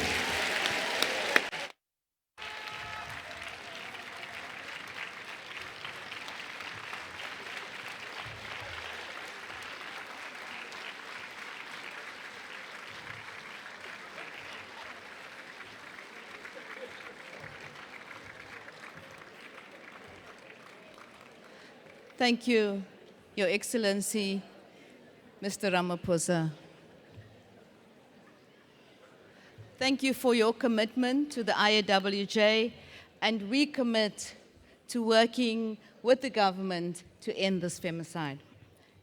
Our gracious host, ladies and gentlemen, is the JP of KZN and the president of the South African chapter of the Association of Women Judges. Now, if you have been welcomed here with warmth, with abundance, with joy, you're going to give her a resounding welcome when she comes up. And if you want to expect more, the welcome is going to be the most raucous of the morning. So please, will you welcome the president of the South African chapter of the IAWJ, and the first woman to be appointed as judge president in KZN.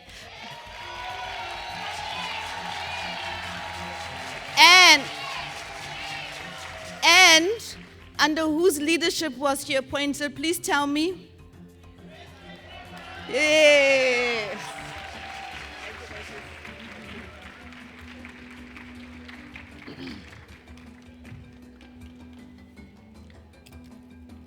I almost went to the other podium.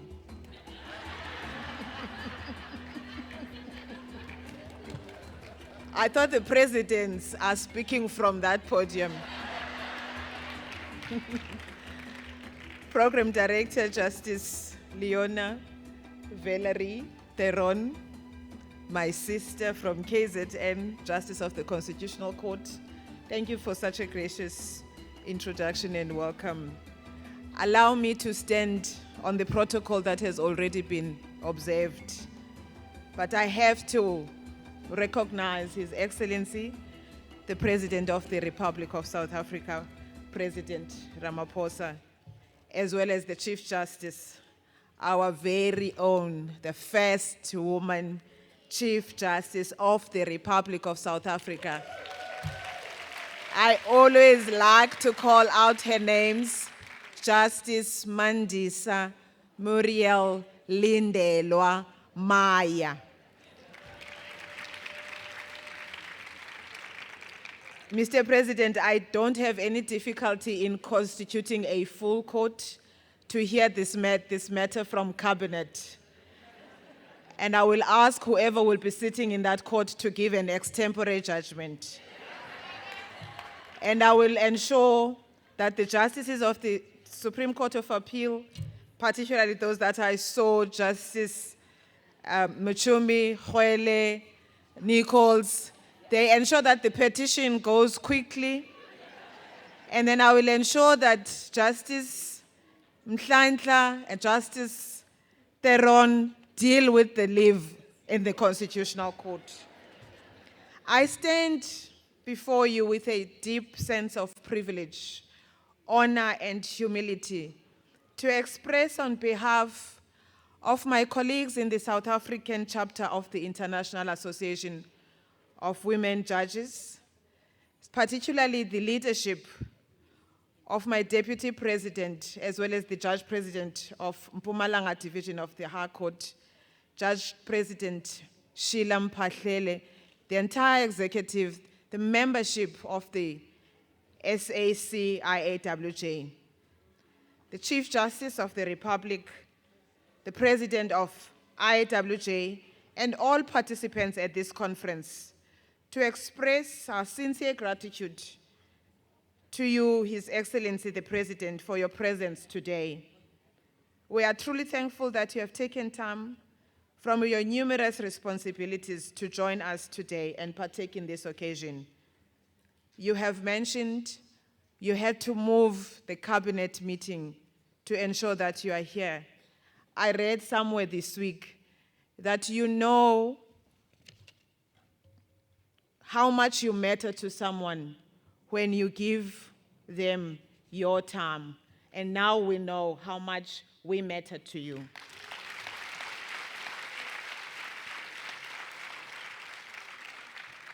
Your Excellency, in July 2024, you made history and you nominated and appointed in September 2024 the first woman Chief Justice of the Republic, Chief Justice Maya. This marked a significant turning point for gender equality within the judiciary and our nation as a whole. Your decision to appoint Chief Justice Maya demonstrates your recognition of women's capability, preparedness, and suitability to hold positions of authority within the country, and for that, we salute you. Your address has highlighted the significant role of women in the judiciary and emphasized key points that we ought to take note of. Your words have established a solid foundation and will undoubtedly inspire our forthcoming discussions. You have set the bar high and the tone very well for this conference. I was specifically inspired by your emphasis on men being at the forefront of fighting the fight against gender-based violence and femicide. I was also quite impressed by calling out for men to stop seeking sexual favors from women at any level. And we hope that they are listening wherever they are. I would like to extend our heartfelt appreciation also, Your Excellency, to you on behalf of government of South Africa. I want to particularly mention the Department of Justice and Constitutional Development, Minister Kubai, DG Mashabane, and I must mention Mr. Silo Shilwane, who has been running back and forth. Thank you very much for your support. We know that it emanated from the meeting that the Chief Justice had with you, with the Minister of Finance, And the Chief Justice told me that the minister said, it will happen, it will not be cancelled. Thank you so much. Indeed, we are led in South Africa by our Chief Justice. In April 2023, after it had been planted in the chapter by the former presidents of the SAC IAWJ, including Justice Khwele, Justice Muchumi, and Advocate Maluleke, that at some point we must host this IAWJ conference. Time was moving, and we had to submit a bid in Morocco if we needed to host. Then I was the deputy president to the Chief Justice, and I wrote a message. You know, when you write a message with the hope that the receiver will say, it's okay, you don't have to do it. So I sent a message to the Chief Justice because we literally had about 3 weeks left. And I said, DCJ, President, are we still going to bid for that conference? I was hoping not. And she said, of course, yes, we have to do it. And we thought, but in 3 weeks, how are we going to do it? We put together a successful bid, and when we got to Morocco, our flight was delayed. We were from a previous night. You know how you feel when you had not bathed. We got off the plane, ran into the hotel because time was running. The board sitting here does not play when it comes to the business of the IAWJ. They said you have to present, you have so many minutes. One person is allowed in the room. We didn't plan that one person was going to be allowed. We thought the whole delegation, and we're going to intimidate them and sing and do all sorts of things. But they said one person, and that person, we all agreed, Ms. Anthea Ramos, the regional magistrate, presented a bid that saw the board nodding. And thank you, President Binta and the board, for having allowed us the opportunity to host this conference. Thank you, Chief Justice Maya, for your resilient leadership to ensure that we host this conference. Thank you to you and your office, represented by the Acting Secretary General and all your support staff, in ensuring that we have a smooth conference. In isiXhosa Mahadebe, I say, sibamba ngazibini nangamso.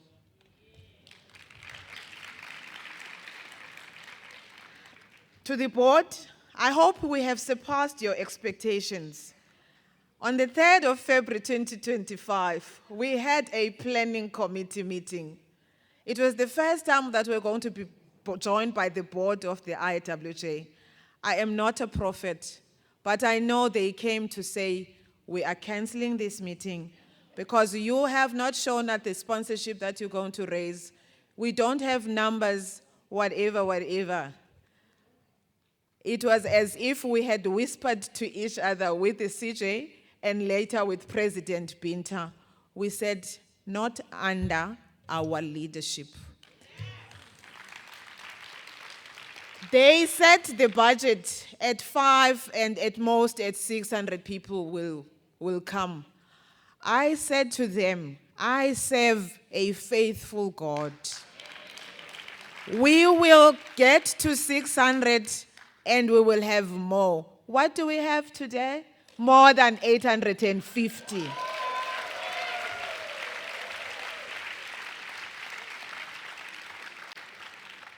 Allow me to also express my gratitude to all the speakers this morning. Thank you for your insightful presentations. And they have set a tone to all the other panelists who have generously agreed to share their expertise and experience with us. We look forward to those insightful presentations and thought-provoking discussions that will illuminate critical issues and offer us valuable perspectives in addressing our theme, Resilience, Women in Leadership to End Gender-Based Violence and Femicide. To all my colleagues in South Africa and globally, I express my deepest gratitude for your unwavering dedication to justice and equality. Your presence here today stands as a testament to your strength and resilience. It is inspiring to witness so many women leaders from around the globe uniting to address challenges, but also celebrate the achievements of women in the judiciary. A special thank you must go to the executive of SAC IAWJ, as well as the Biennial Planning Committee. Thank you for the sleepless nights, for your efforts, your commitment and dedication to the chapter. The world will be a better place if we had more of you. I must also thank our sponsors who generously contributed to the success of this conference. I've mentioned them and the CJ have mentioned. I will not mention them in the interest of time, but obviously I must mention the South African tourism. Thank you to Ms. Nina Frazen Pretorius and her entire team from the conference company for their hard work and assistance in ensuring that we host our first IAWJ conference successfully. I know there was a lot of back and forth, and we might have exchanged words and pressures raised and everything, but I promise you tonight, I'll get you a nice cup of chamomile tea. Program Director, Justice Theron, we chose you for a reason, and you have not disappointed. Thank you, Sisi. Honorable President, ungadinwa nangomso, ndo alivua. Thank you so much. Thank you for honoring our occasion and continue making history in South Africa, particularly in the judiciary. Thank you so much.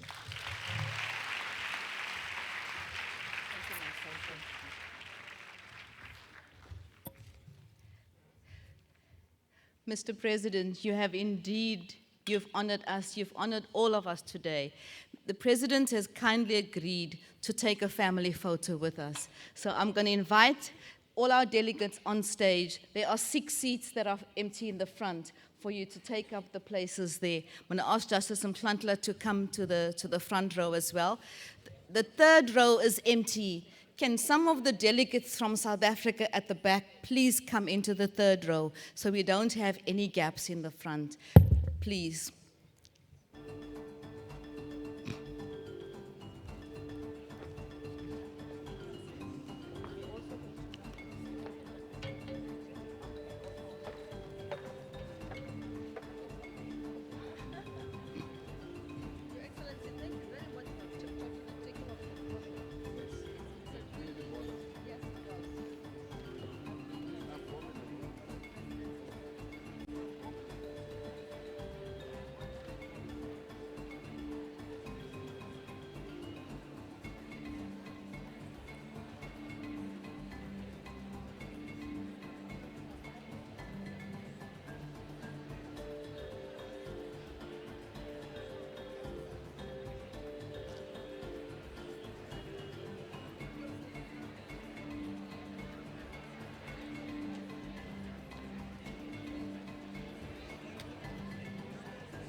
my tripod?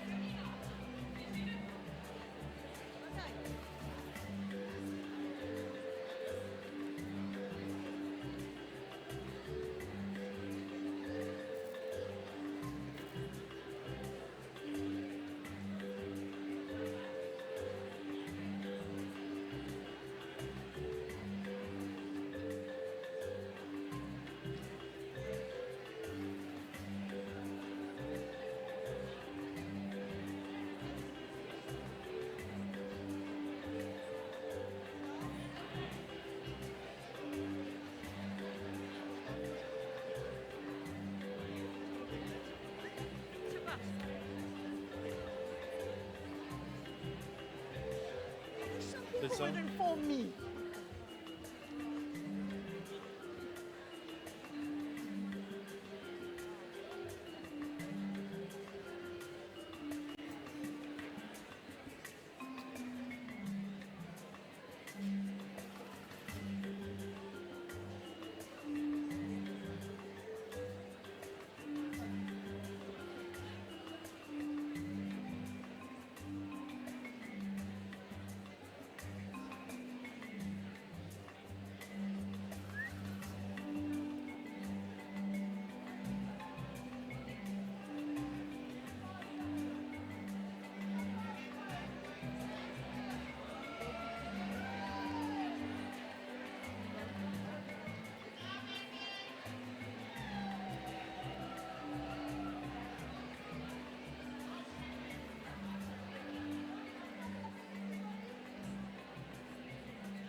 Everybody over here!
Ladies and gentlemen, please rise as the President of the Republic of South Africa leaves, and give him another round of applause for honoring us with his presence.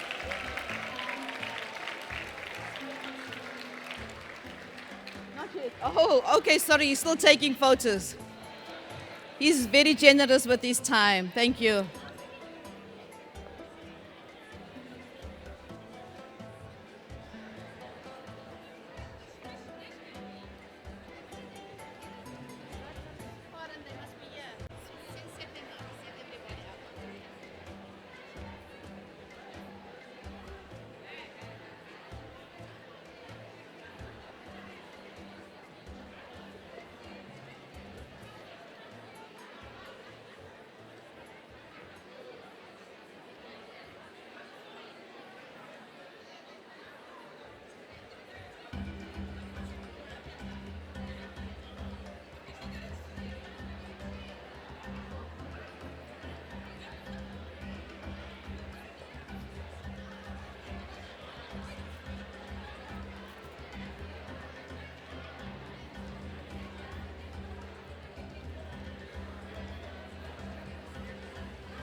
Ladies and gentlemen, please rise as the President of South Africa leaves us, and we will be entertained by the choir from the University of Cape Town. My goddaughter's in the choir, so please recognize the most beautiful one, the one with the voice of an angel. So see if you can recognize my goddaughter. Please come.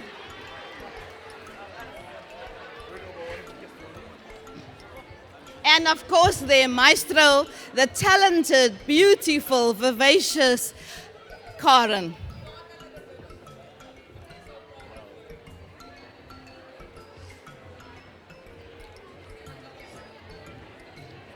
And their songs are going to give us a bit of taste of the history of South Africa. And we're going to some of the slave tradition, the music of the Kaapse Klopse, and it will take us to the slave time. And I'm handing over now to the choir.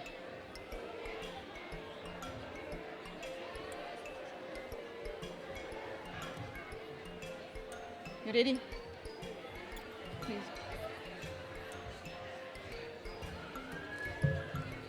Good morning everyone. Hello. Should I wait for them?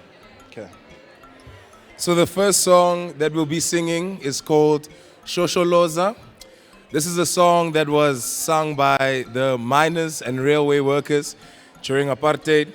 The song right now signifies a deeper meaning for South Africans. It represents hopes and resilience. This song is in Ndebele and has been sung during apartheid by Nelson Mandela and everyone that was in Robben Island. And now we see this song as our second national anthem. Please enjoy Shosholoza.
Hello, ladies and gentlemen. Our next song is Meadowlands. This song was sung at Sharpeville Strike in 1956 when the people of Sophiatown were forcibly removed and were placed in Meadowlands. There's an ambiguous tone to this song. It's a cheerful song. However, the message was to the people that were forcefully removing them was that we do not want to go to Meadowlands. Please enjoy the song. Thank you.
So during this period of strife and frustration, a song was created somewhere else in the world.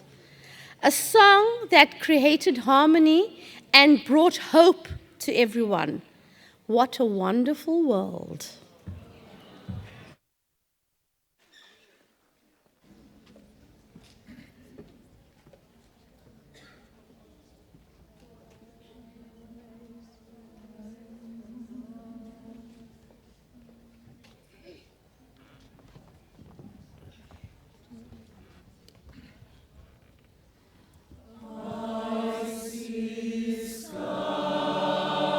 Skies of blue.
The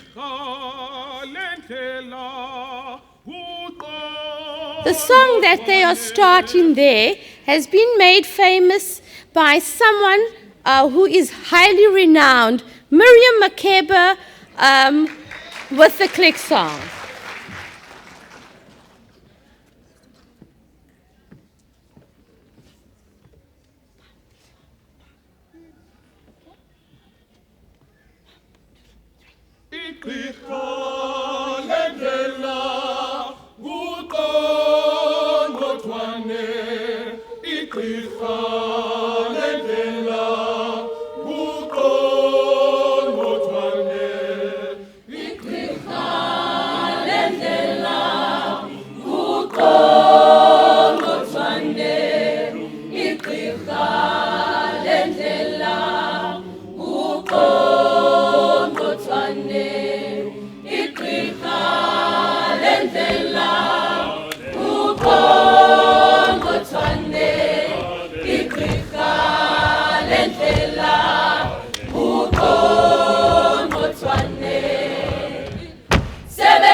Our next song.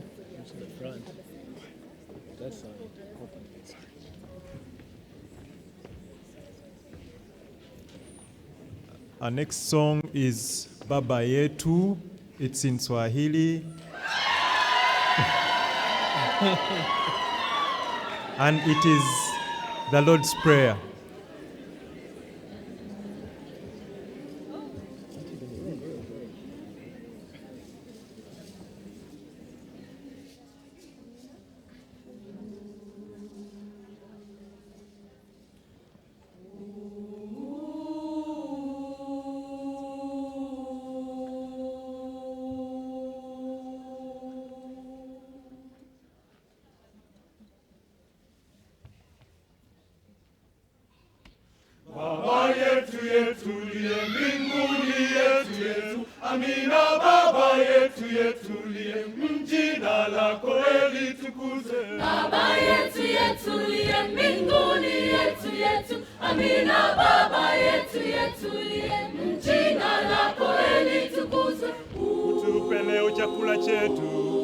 tunachohitaji utusamehe makosa yetu kama nasi tunavyowasamehe waliotukosea. situtie katika majaribu, lakini utuokoe na yule muovu we milele.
Utupe leo chakula chetu tunachohitaji, utusamehe makosa yetu kama nasi tunavyowasamehe waliotukosea, situtie katika majaribu, lakini utuokoe na yule muovu we milele.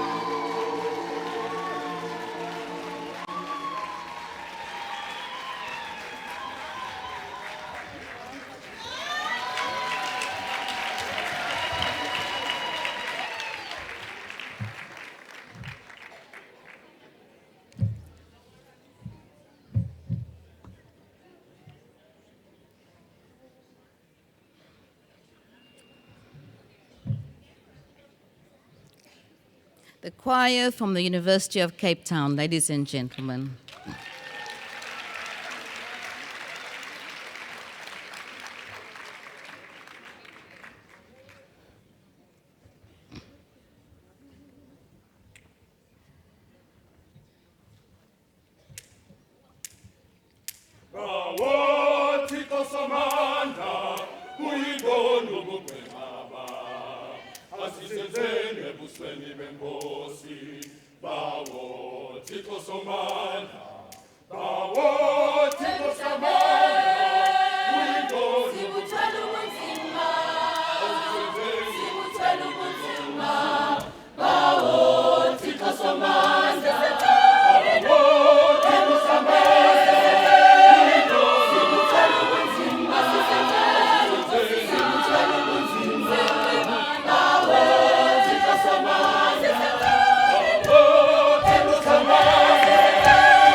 the choir of the University of Cape Town.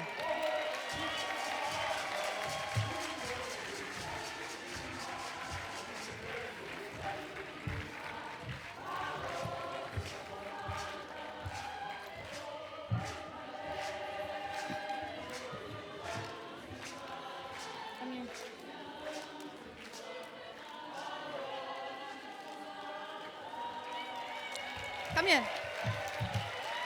The choir from the University of Cape Town. Please, ladies and gentlemen, you can do much better than that. Come, come, come. And my beautiful goddaughter, Chelsea. Thank you, thank you. And one more time for Maestro Karen. They say, yeah. Dynamite comes in small packages, Maestro Karen. And now, a special treat, ladies and gentlemen. It wasn't planned quite this way, but I always believe things happen as they should. We have, please come onto the stage and join me, dancers from the Buyelekaya Community Development Center.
Ladies and gentlemen, local group from Khayelitsha.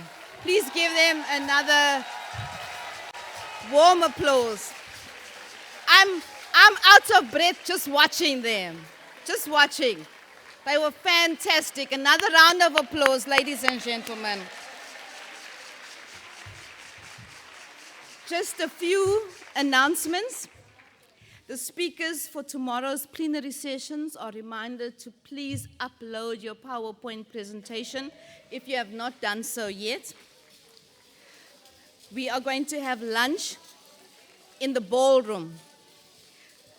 The regional meetings will start at 2 o'clock.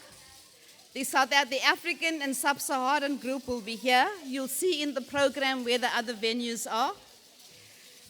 For those who want to learn how to dance, like these professionals here, on Thursday, after the conference, there'll be a Learn to Dance session, $20 a person. I'm collecting. And if you are interested, please speak to Anthea Ramos. Where's Anthea? Anthea? There's Anthea on the top if you're interested in coming for dance lessons. I'll be cheaper. I'll do the South African style.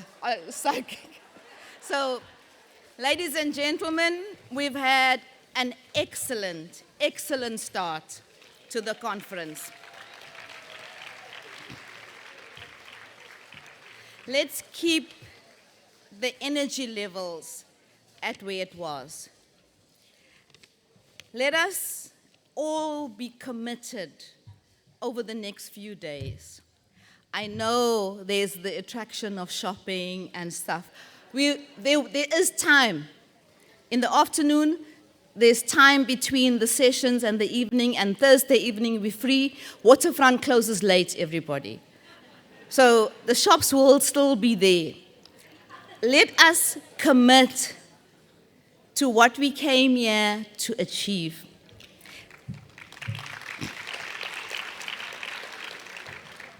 Let us stand as champions for justice, champions for equality. Let's create the better world the choir sang. Each one of us can make a difference. We occupy positions of influence. Let us, through our work, make change possible. You know, they say change must start with each one of us. So let change start with us. And let us use this time to create that better world that we all strive for. So what remains for me is to thank you all for being such a glorious audience. I just want to carry on, but I know you all want to have lunch. So ladies and gentlemen, the session is closed. Thank you once again to our Chief Justice and to JP for whatever you see today, it's under their leadership. So give them a round of thanks, please. And you're all dismissed for now. Thank you.